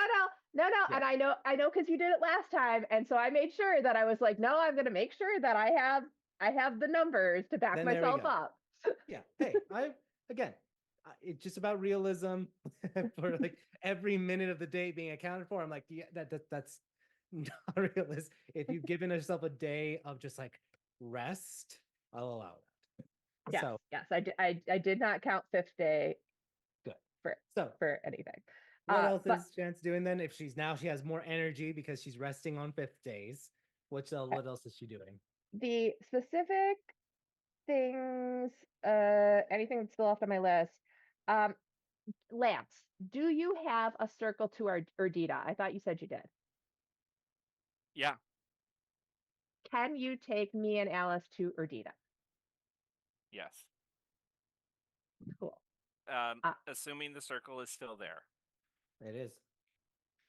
I saw the smirk on DM's face, so assuming the smirk. There is a fee. It is 100 silver fee per person who uses their circle. I mean, I'm gonna say it's the tourist capital. Like, even if it was broken, that's number one thing that they're like, we're putting that back. Exactly. I'm just smirking because if you guys are gambling, Lance, I'm gonna make you roll a if you're going there, knowing Lance's personality, I'm gonna make you roll a wisdom saving throw to resist gambling. Also, Lance anybody is 100% gambling if we're going there. Anybody else can come if they would like. Okay. But okay. I have a task I asked if Alice could help me with. So remind me again, what's this task? There's been a lot, so forgive me. Looking for ghosts. She's looking for her parents' ghosts. Okay, gotcha. So we'll get to Lance in a moment, but we'll parents ghosts for that. Okay. And I know certain things that we discussed that might not be possible. Yeah. But Chance doesn't know that, which is why she's doing it, because after thinking about being dead, she kind of wants to like get closure on, she never really grieved her parents' death. So she's like, hey, I got a person who can talk to ghosts. Maybe I can go and talk to my parents. Yeah. So you go to their supposed graves for it. And Alice uses her abilities for it. Alice, we haven't gotten to your thing yet for it, but did your bard did your dice increase? No. No? Okay. Just I'm checking. only level 9 bard. Level 9. Does it increase at when you're 12 bard? 10. No, it's 10. Okay, so next one. That's why I got it and she did not. I could hear the melancholy in Alice's voice. Like, no. Next level. It's right over the edge. Yeah, in another 3 months. All right. So, you go there. Alice attempts the ritual, the blood ritual that she's done before. Alice, roll your charisma check with advantage.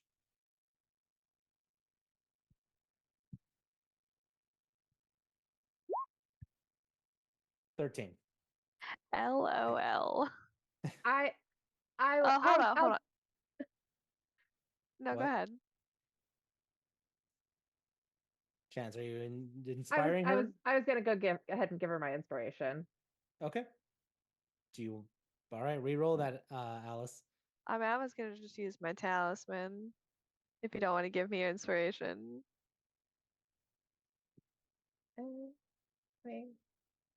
Sure, use your talisman. I can give you bardic inspiration. Yeah, I'll take that. I'll take that. All right. So that's a 10. Chance is also inspiring you. So Chance, what do you say to Alice? She'll just sort of like, kind of talk about her parents and, wouldn't Alice want to see them if it was her parents?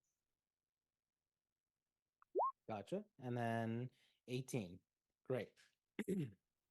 Concentrating on that, Yeah, here, yeah, all the low rolls. What was that? The 7 plus 7. That was a 6 on the die, a 2 on the d4, and 3. Okay, I'll stop. All right. Alice concentrates and she resists and keeps through her force of will away any other wayward spirits. There's a lot of people that have died in Ardita. There's a lot of people that have died in the giant wars in Ardita. There've been people that unfortunately lost all their gambling and decided to end it all in Ardita. Through sheer force of will, Alice keeps them back, concentrates, and after a good 30, or I would say a good 5-10 minutes, realizes and lets Chance know that their attachments are not here. The ghosts of your parents or the spirits of your parents are not here. They have either moved on to one of to the upper realms or the lower realms, which I believe when you spoke to Revenos, Chance, he personally didn't shepherd them, but he checked with Grace. No, he didn't talk to my parents. That was somebody else's dead family. Okay. Then he never talked to me about my family because that was also on my list. The next time he shows up is I want to have a conversation with him. Gotcha. So we'll leave that then for the RP for it. But you are now certain, at least, that their spirits are not on this realm of reality. As ghosts. As ghosts, yes.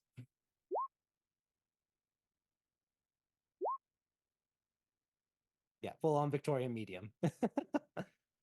So, great. I'm gonna make sure we're gonna do the Revenos RP for it. After you're done with your dream vision for it. Anything else Chance is doing during her downtime?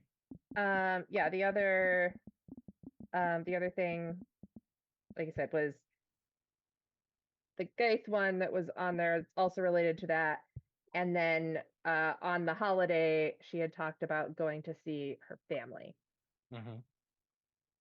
And that one, I believe you want to have an extensive conversation that we will be RPing for it. Yes. So that was going to be a big one. Great. All right. So checking with family and then going to meet the Jazine family. So perfect. Who's this message? Give me more and have them speak through it. All right. Great. With that being said, anything else, Chance, for the record? No, just if anybody wants to do anything while we're in Ardita for the day. Yeah. Awesome. Let's go then. Alice, it's your turn. Are you doing anything in Ardita? Just since we're in that city right now. I didn't bring my husband, did I? I don't know. Did you? Like, I don't think you. No, I definitely would have. I would have asked to. Roll a d20. If it's 11 or higher, I'll say yes. How about a 5? No. Okay, I was close. Then going home. Okay, you go home. Are you at all tempted in gambling? No. Alice was more of a blow on the dice for luck type of girl, and frequent the bar. But we're not drinking as much anymore, and it's kind of less fun if there's no one to blow on the dice for. Gotcha. Okay. Well, in the month that follows, in the month of cold leading to ice, what is Alice doing primarily throughout her downtime? I'm still working on my dual wielding with Zanny Poo. Mm-hmm. Wait, Zanny Poo? Yeah, my little Zanny Shara. I'm sure that's just like a every morning thing, correct, Zanny? Yes, it is every morning, and I am tracking it. Perfect. Love that for us. And now you get a bonus time and a half modifier from my training because I am a mentor. I love that even more for us. I'm gonna say trying to think how many days a week I would do it. Either 1 or 2 days a week I'm training with Yep. Hathis for Constitution. That one's more of like a scheduled, we're doing this on like first day, third day type thing rather than every morning. Mm-hmm. And I'd say 2 hours those days. So whatever the math that adds up to. Yeah. You calculate the math with Zanny because I know Zanny's been helping keep track of things for you. And I think that's so at least for the record, you are training, which is great. Mm-hmm. And you also Oh, spent sorry, you first, then I'll go next. I was gonna ask you what I'm doing out as well. So you're doing training. You also are you throw the gala for the charity ball that you've been doing, correct? Yes, yes. So I want you, this is gonna be a big one. Uh, the I haven't rolled over a 10 tonight. so I'm gonna ask a few questions. So describe to me and the viewers what your vision is of this gala going forward after you've had a month, 2 months of prep and the giant wars happening, but you've basically had 2 months leading up to this, building this big event with people. You already know the Arif is gonna Arif Soledad has mentioned that she will make a sizable donation to the efforts for things. But what is your charity doing? Like describe it first for me. The whole day, like including the dinner before, or just the gala? Whatever you want to be official. Oh, okay. So Alice would have worked with Chance on the dinner and Zanny because we were going to try and host like a late lunch, early dinner type situation for everybody. That's part of what our donations that Alice has been soliciting is going towards is actually just making a meal for anybody who wants to come and have a meal. We're not going to ask any questions. You can come get some food, move along, go eat, go about your day. Depending on the donations that I get, we never really talked about how much I actually managed to get out of people. Which we're Um, about to do right now. That's why I'm like, oh, so okay. She would have not just done food, but like other basic supplies if people need them. Like if they like, she'd have like a collection of blankets or hygiene products or anything they might need. I know they're probably getting them from other places, but it's also like, hey, do you need a new hairbrush? I got a hairbrush for you. Or hey, I've got these like old dresses that somebody donated. Here, have an outfit type thing. So very much a like, we don't ask questions. What we have is yours type block period before the gala. And then the actual event itself is very, very winter themed because it doesn't get very cold in the desert. So Alice has themed this around snow to make everybody seem cold. So it's very like blues and whites and like dark colors like navy, just to give everybody a sort of winter wonderland evening. And it's a dinner, a dance, and an auction. question really quickly on the winter theme. Do you get magical winter involved? Yes, yes, Okay. I do. So you were And she, able to create snow, create all this winter wonderland with regards to it. yes, yes. No, she's definitely the environment, the atmosphere is all about this. But there will be it's a invite only for this part of it, but there's going to be dinner, dancing, and then the main thing is the auction where people she's gone around before this and she's getting people to actually like donate things to auction, and then people can go around in sort of a silent auction type deal where they look at everything, see what they want to bid on, and at the end of the night you like actually go pay, and then the donations are going to go back into rebuilding Zarek. Great. So what kind of auction items are you doing? Is it the clothing and all these other things? It is whatever people like. She's actually going around to the nobles being like, we're having an auction, would you like to donate something to auction off Okay. type thing. So if somebody wants to give like a really fancy gold type press, like I know that Alice has that, but like if they want to donate that, then somebody else can bid on that, pay a shit ton of money for it, and then the money goes back into Zarek. Great. Give me your elevator pitch to a noble why they should, especially in these times where things are uncertain in the giant wars, why they should donate when rather they should probably be trying to save their money in case anything else happens. What's your elevator pitch to them? Well, darling, that's why I'm not just coming around soliciting donations. It's not about money. It's obviously you need to save up your money, but that's why I'm going around. And if these giant wars have taught us anything, it's that material worth is, well, fleeting, because your house could get crushed in an instant, and then you wouldn't have your things anymore. Your money you would still have, but your things, can get crushed underfoot by a giant or under boulder by a giant. So if you're like, I have too much stuff in my house and I would like to liquidate my assets a little bit and, just get rid of them, then not only would you be doing a good deed by helping Zarek, and you'd be putting money back into the community to restore it to its former glory, because quite frankly, it needs some help, but you would also be decluttering your house of things you might not have used in a year, 2 years, 3 years. So if 16 forbid a boulder does fall on your house, it won't be crushed.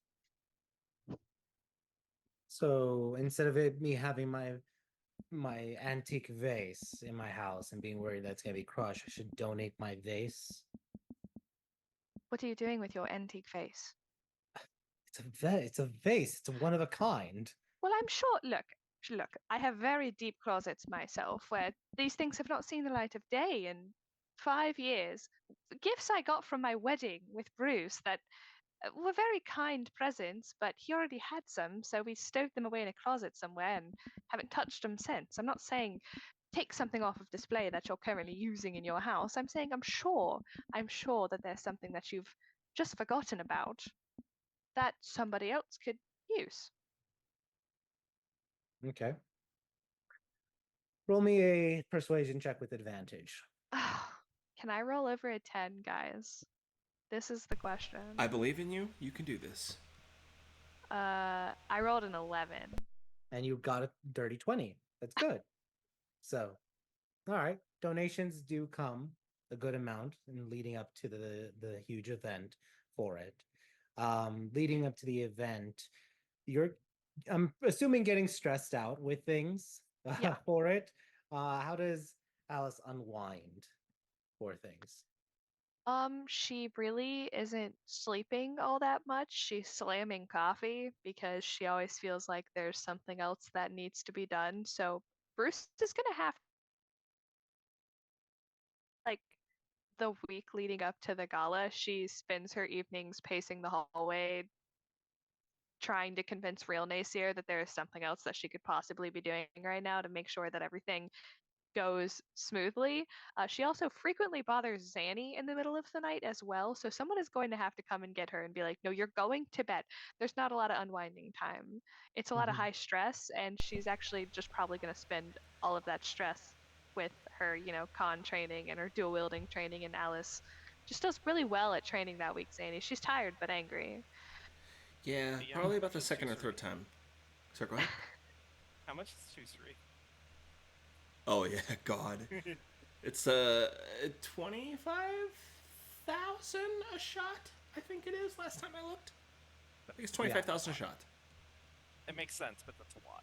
Yeah, it's crazy. If I mean, it it was gives you action 5,000, surge. Lance was gonna go buy one and give it to her, and then make her fail the con saves. So she'd go to bed.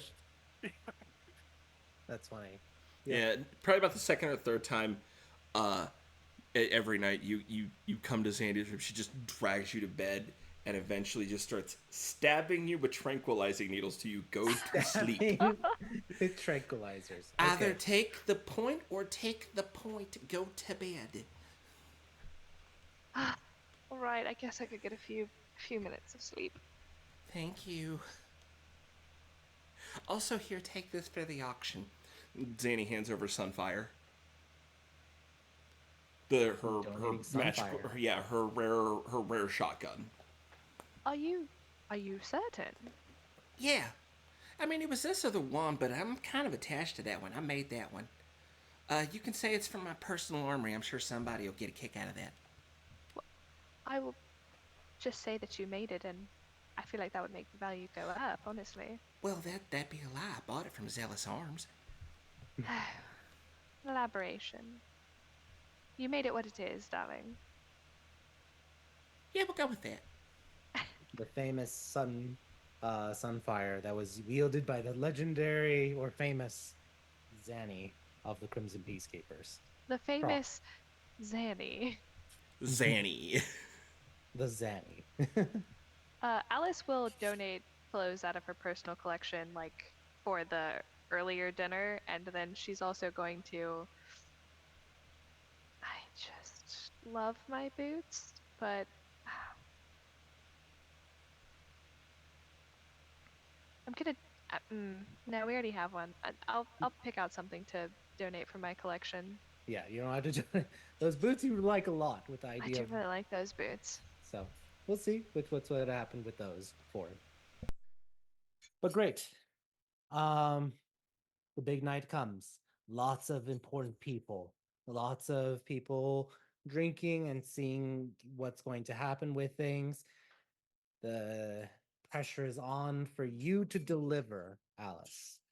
And you go forward, and I want you to roll me a D100. No. Okay, guys, here we go. God damn it.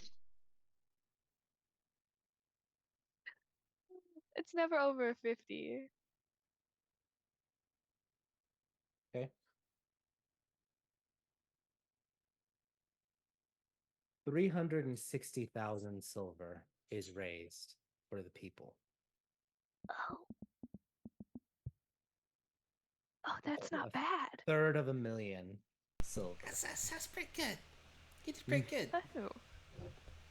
What is Alice's closing speech to the auction? I didn't write one, so give me a moment. Friends, You have an countrymen, option. Romans. I'll pause you right here and give you an option. You can either think of it right now on the spot, which is totally fine, or we can open up an RP and you can just post that closing speech after the calculation is done.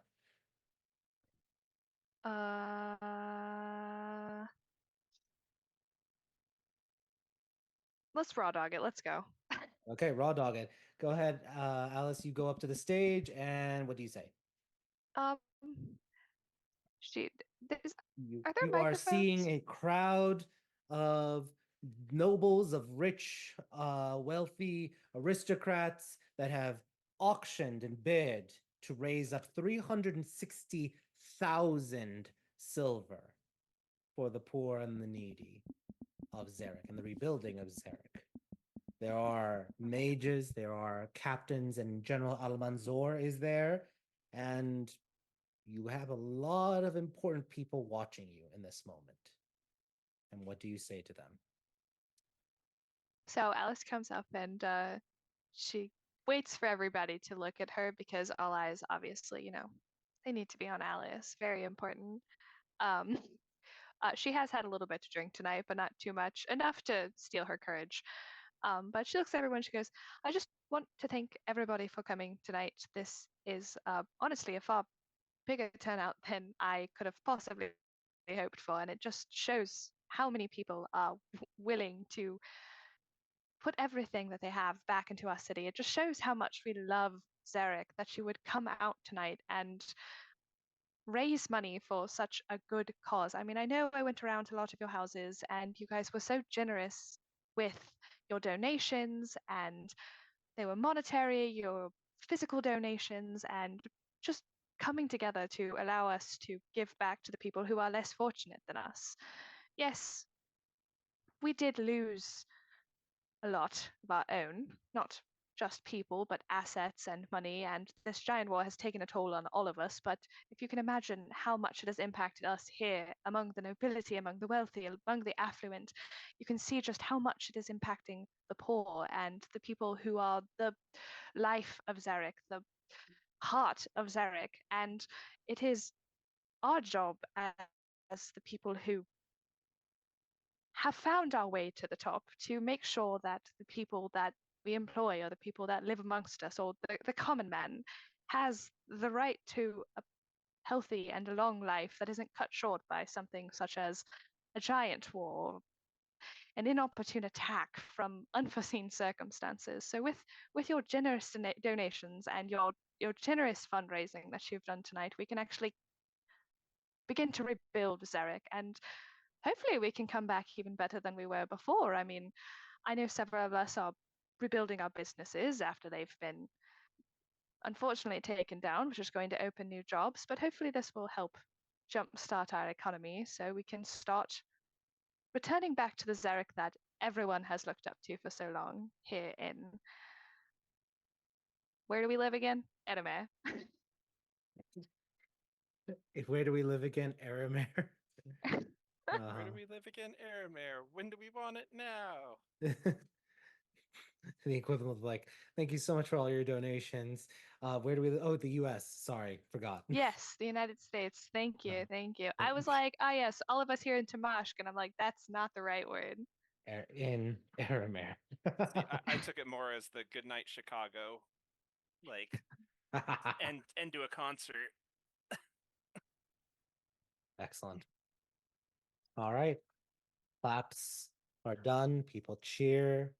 And you sigh a big relief as you walk down the steps and are greeted by your friends who congratulate you.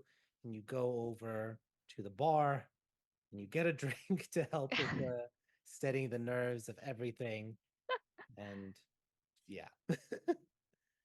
Yeah. As you reach to drink, time seems to slow to a stop. And through a shimmer of all the glasses,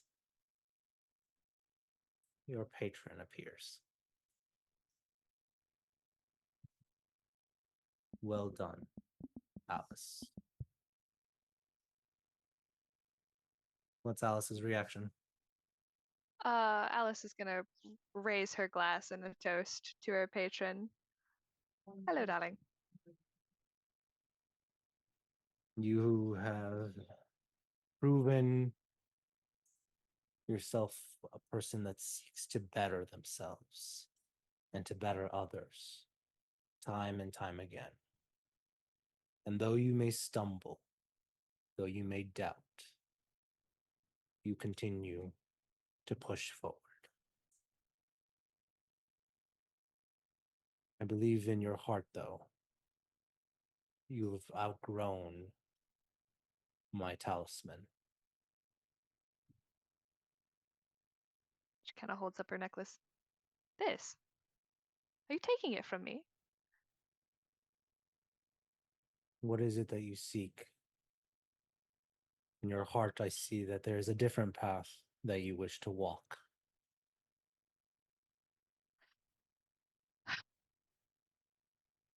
Yes, I have learned recently that I enjoy being the one to physically defend my friends and family, and well, this helps. I don't know if it's enough.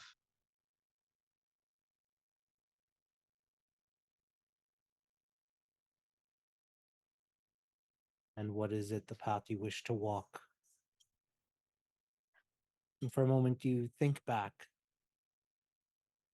feeling the valor and the semblance of strength, that glee when you feel a sword in your hand. And what do you answer? I want to use a sword.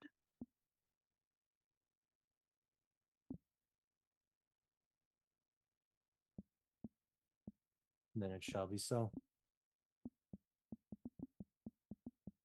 And as he says that, the talisman starts to glow and change, and it jumps from your chest, from your neck, I should say, and latches on to your wrist and reforms into a bangle.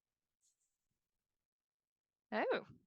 As you change your warlock subclass from Talisman to Pact of the Blade. Oh, Alice That is is what just you gonna. want, correct? That is what I want. No, Alice is gonna look at it and go, "Kira, you have a delightful sense of fashion, darling." He smirks. And I see. Yeah, I was going Paladin. That would have been hilarious. And as you say that, he looks at you and then just says, "For the temperate and the charitable, your ring shines, your vestige awakens to the next level as you've completed this huge endeavor and have shown, and in that moment described to me this flashback scene, the growth Alice has gone through since the beginning of the campaign till now with those two virtues, charity and temperancy." Alice started this journey as a extremely intoxicated woman on a train who I'm pretty sure turned, ran, and climbed out a window rather than helping a child and a mother, because she wanted to save her own skin. Then she decided she wanted to be an adventurer because she wanted people to look at her and notice all the good things she was doing. Not purely because she wanted to do good things, but because she wanted to be seen doing good things. Over time, Very she, Erlon. yes, Marilyn. Over time, she started to move away from using alcohol as a crutch, especially because Zanny started to help her realize that she doesn't need it anymore. Because alcohol was always her thing for, oh, I need something to make me a better person, and I'm nervous and anxious, and I'll just use this to make me better. But Zanny kind of helped her realize that she doesn't need that anymore, so she started drinking less, and especially after the time we were in, I don't remember where we were, but we were in the like slums. Yes, That was and in Jedna. Yep. yes, and she actually sat in a room with that really poor family, and she realized that by giving them absolutely no money, according to her, she changed their life. And she's like, "Oh, that didn't just make me feel like good. That made me actually want to go do it again because I realize how much I have compared to these people." And that sort of started her on her journey of, no, I want to focus my efforts on, you know, using my affluence to make the world a better place. Yeah. We still a little pompous sometimes though. We're still working on that. Temperancy is moderation. Yes.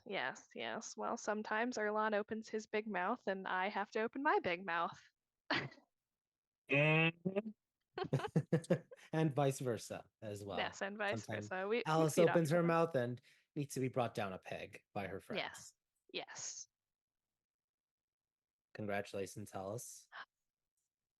You have now, we will discuss afterwards what your new character or not your new vestige powers are going to include. And you'll send me a message later about what the Pact of the Blade is going to be specific for Alice. That way I can look things up and just familiarize myself with your abilities. Perfect. I also need to do the same thing. Yeah. Any other things, Alice, you want to make canon for Alice RP? No, I really just want like family time. Okay. That's all. I have a child. We don't really talk about the child much, but I do have a child. That that was wholesome. And kind of hot. Well, congrats. That is canon. You do spend time after the build up to your charity gala. You're able to now refocus and spend time with family. Nice. All right. Let's then go next. If nothing else, Lance. Your old last, sorry. Yep. Lance, tell me, what has Lance been doing the last month since bringing down the Cloud Keep rule mark? His big thing is he's studying the runes of stuff he took with him after the giant, specifically learning their giant rune magic. Yeah. And a month of dedicated practice and studying for it, you are able to get a good deal of understanding the runic system, the runic language for it. I will say a month is you are able to recognize what their runes are now. You're not able to cast any runic magic for it, but you are able to recognize and become the group expert on runic magic and giant magics around runology. Gotcha. So my feat's not active yet. Yeah, I would say, well, here's the thing. So I'm gonna ask a very important question because this is something that I gave Erlon for it. Are you dedicating everything that you've got to getting this feat? No, because I have Okay. other things I'm doing this month. But well, what are those other things? So let's see, because like that's what was going on with Erlon. He was dedicating every single like day as much as possible in training for it. So what other activities is Lance doing also? Because you still might. Go I ahead. was helping Zanny that one day or 2 days, whatever she needed. Mm-hmm. I guess, when I talked to Chance, was that this downtime or the previous downtime? Previous. Okay, so I would have started working on that beforehand. And once he finished that thing that she asked him to make, he would, when he's done or needs a break, he's working on breaking the curses on those curse gems. Yep. And reversing them. But once I figure once he figures out to do it once, he could just replicate it. Yeah, with those specific gems for it. Yeah, so with the you'll ones have we 5 have. of them. Yeah. Yeah. And then after that, it was just quickly cutting them into a piece of jewelry or some sort for everybody on the team. Great. So I'm gonna do 2 roles for it. Number 1, pushing this to the side for just a moment. You're in Erdita. We mentioned that. Are you trying? How much are you gambling? How long is Chance and Alice going to be there? Because he's probably their ride back too, so he's just hanging out, burning time while they're doing whatever they're doing. They probably took 3 hours at most. Yeah, I think it wasn't an overnight trip. It was just one day, as long as we wanted to be there. Yeah. So he's going to hang out during that time. Cool. So you go to hang out. 1 second as I look up. I want to look up something really quickly.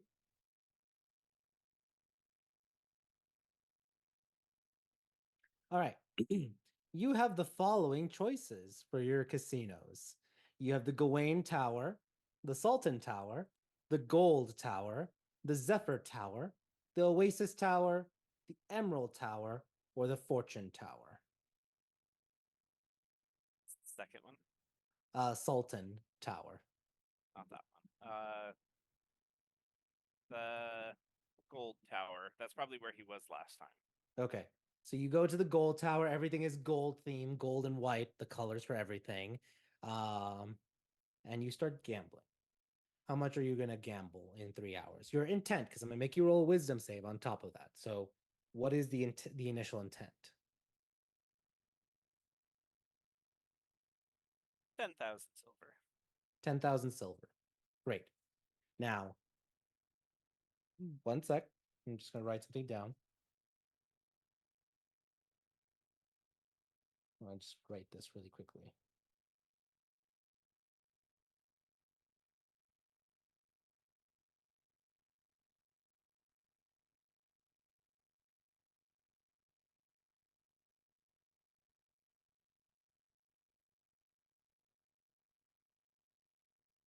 Okay. I want you to roll, before you roll the wisdom save, I'm going to let you know what it is. If you roll a wisdom save of 21 to 25, or sorry, 21 or higher, you do the 10,000, no issues. You do 16 to 20, you're going to do 20K instead of 10K. If you do 11 through 15, you're doing 50. 6 through 10, 100,000. 0 to 5, you're betting it all. Go ahead, roll your wisdom save. Okay, 100,000 silver is what you bet. The greed overwhelms you. So let's see if you actually win some or lose some. So I want you now. You're betting. You're in 3 hours. Alice and Chance are going to come forward and find something. I want you to roll a D100. Don't roll it yet. 50 is the marker. If you hit 50, you broke exactly even.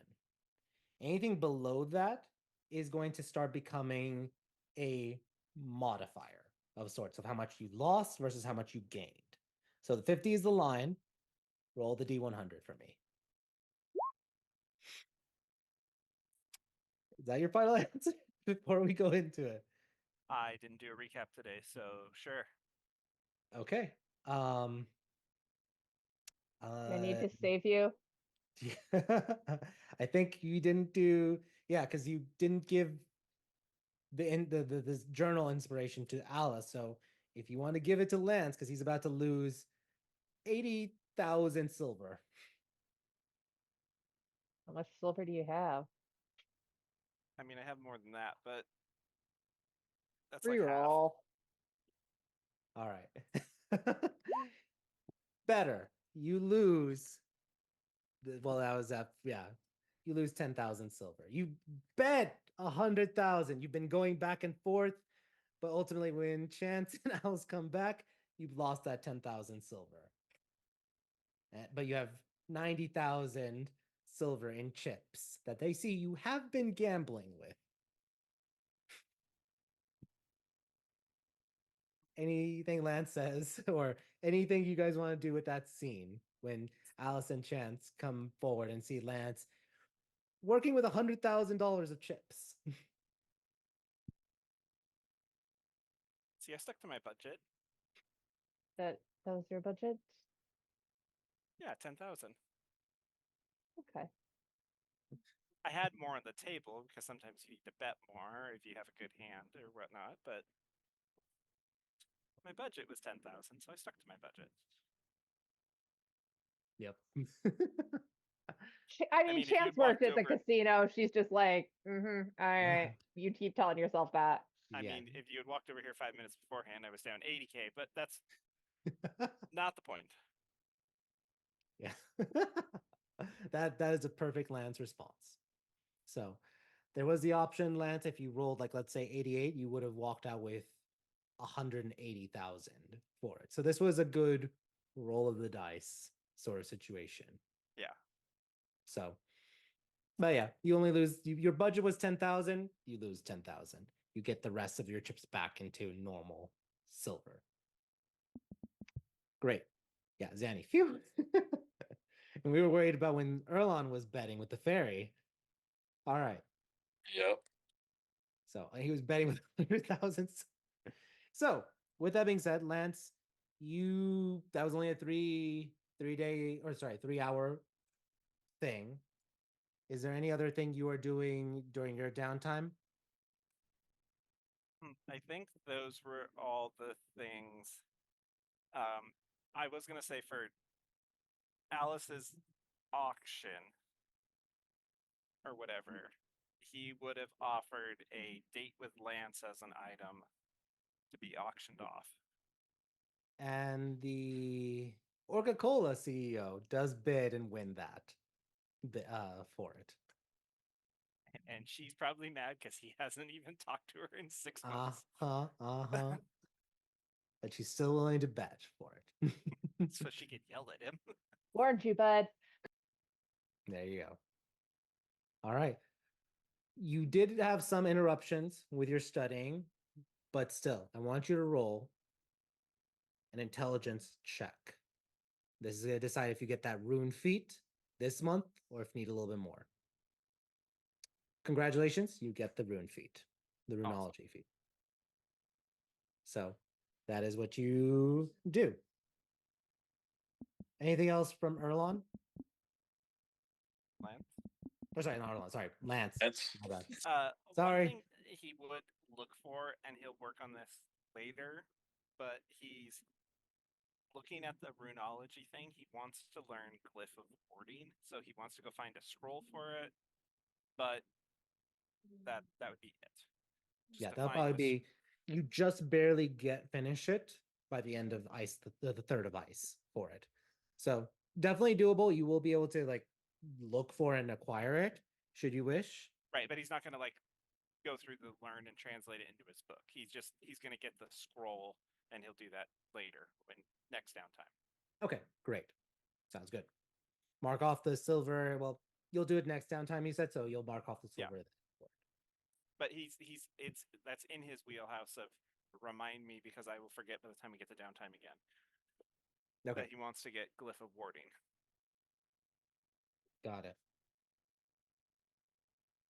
All right. He can put that on anything. So, with that being said, is there anything else from Lance? I want to make sure. Let me actually look while, because you're doing the RP with Zanny, but that's probably pretty much done. You got the double intelligence. You do the giant runes, so I think you're good, especially because you're committing a lot of the time to the runology feat. Kind of like how Erlong was committing all of it, most of his time for the Great Weapon Master. Yeah. Perfect. Meta question. Mhm. Can you put Glyph of Warding onto the skull of a skeleton so that when the skeleton dies, it sets off a fireball? I need to look at the setting, the exact thing for it. Let me see. Glyph of Warding can't be moved once it's placed. Yeah, that's what I was thinking. It wouldn't move. The skull would move. No, because you can't put it like on a it on a bag and then move the bag. And then there's actually provisions in the spell explicitly stating the things like you can't put it on an object to move that object. It still counts as moving the glyph. Gotcha. Correct. Yeah, I was like, that doesn't sound familiar that you can move it. And yeah, I think it targets. And yeah, it must target a single creature or an area. Cannot be moved, I believe. Yeah, if the object is moved more than 10 feet from where you cast this spell, the glyph is broken and the spell ends without being triggered. Gotcha. So, all right. But yeah, last call. Anything else for Lance? Nope. Cool. Anything else for the group that you guys want to? Now we're coming full circle. Anything else before you find out what your next mission is going to be? Just so it's on record, I have a couple of scrolls I need to, or not need to, that I'm writing up for. Let's see. There's one specifically I'm doing for Lance because he wants to try to figure out Revivify. Okay. So I'm doing a scroll of Revivify for him. And if he mentions to Zanny that he needs Glyph of Warding, I can just do him one of those as well. Gotcha. Wait, I'm sorry. Say the last part again for me. I can also do Glyph of Warding, so I can make a scroll of it as well. Okay, great. Yeah, I heard Glyph of Warding, but then I didn't hear the first part for us. What did I miss? When Lance and Zanny are doing their little spell exchange, if Lance says it lets her know that he needs Glyph of Warding, that's easy peasy. I can just whip one of those out. That doesn't even have a special component. So I just have to do the cost of actually making a third level spell scroll. Yep. So great. All right. So I got about You need a half dozen. Estimate the cost for it and what the spell levels are, and then you can post that in the RP chat. You could also craft in the crafting section. You could also just mention what scrolls you purchase. And then just silver. Yeah, those. I'll work out the math and send it to you. Those I get down to a matter of hours, so I can craft multiple scrolls in a day. Yeah, again, this is where Zanny shines for things. So, awesome. Any conversations the Crimson Peacekeepers want to have with each other?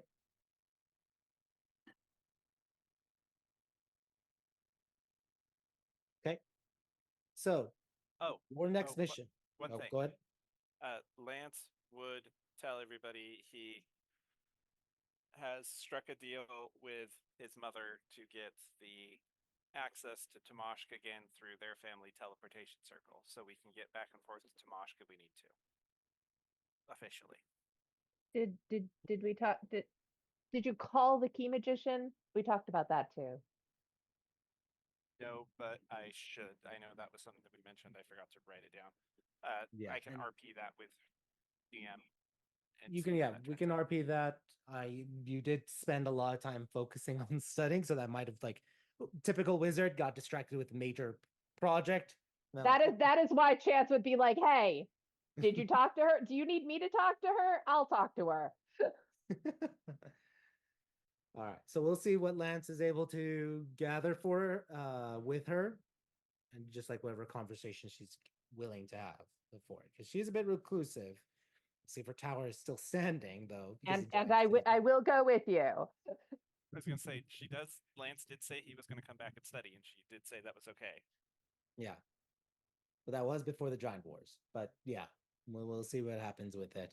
So I need to contact all of the wizards anyways. So yeah, okay.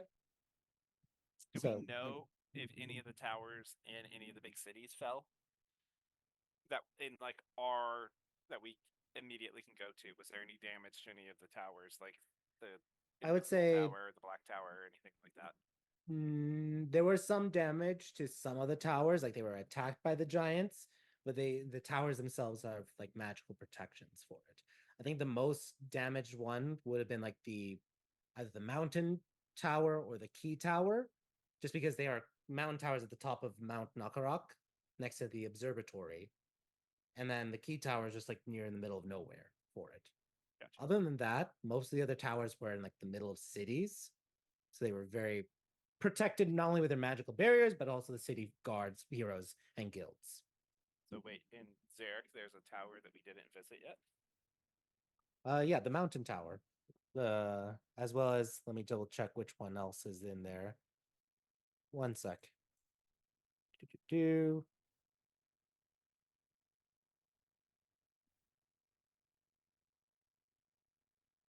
wrong tab. Sorry. One sec. Regions. None of that. There you go. Oh yeah, there was the no, this is the one. It wasn't brought up. In the city of Thyre, there is the levitation tower. So Thyre, let me is do you guys see the map? Yeah. So Thyre is south of Beit Mia. It's a floating tower because it's all about levitation. Gotcha.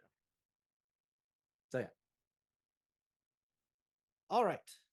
Next time.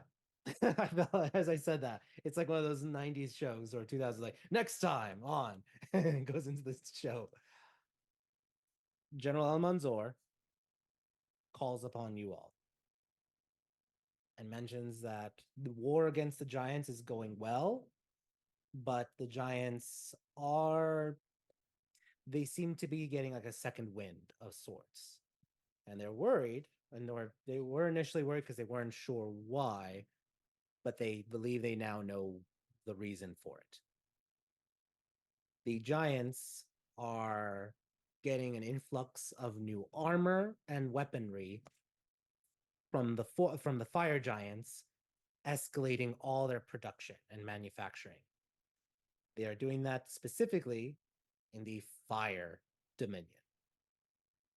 They need to stop that. They are planning on targeting and attacking the fire forges of the fire giants in the fire dominion.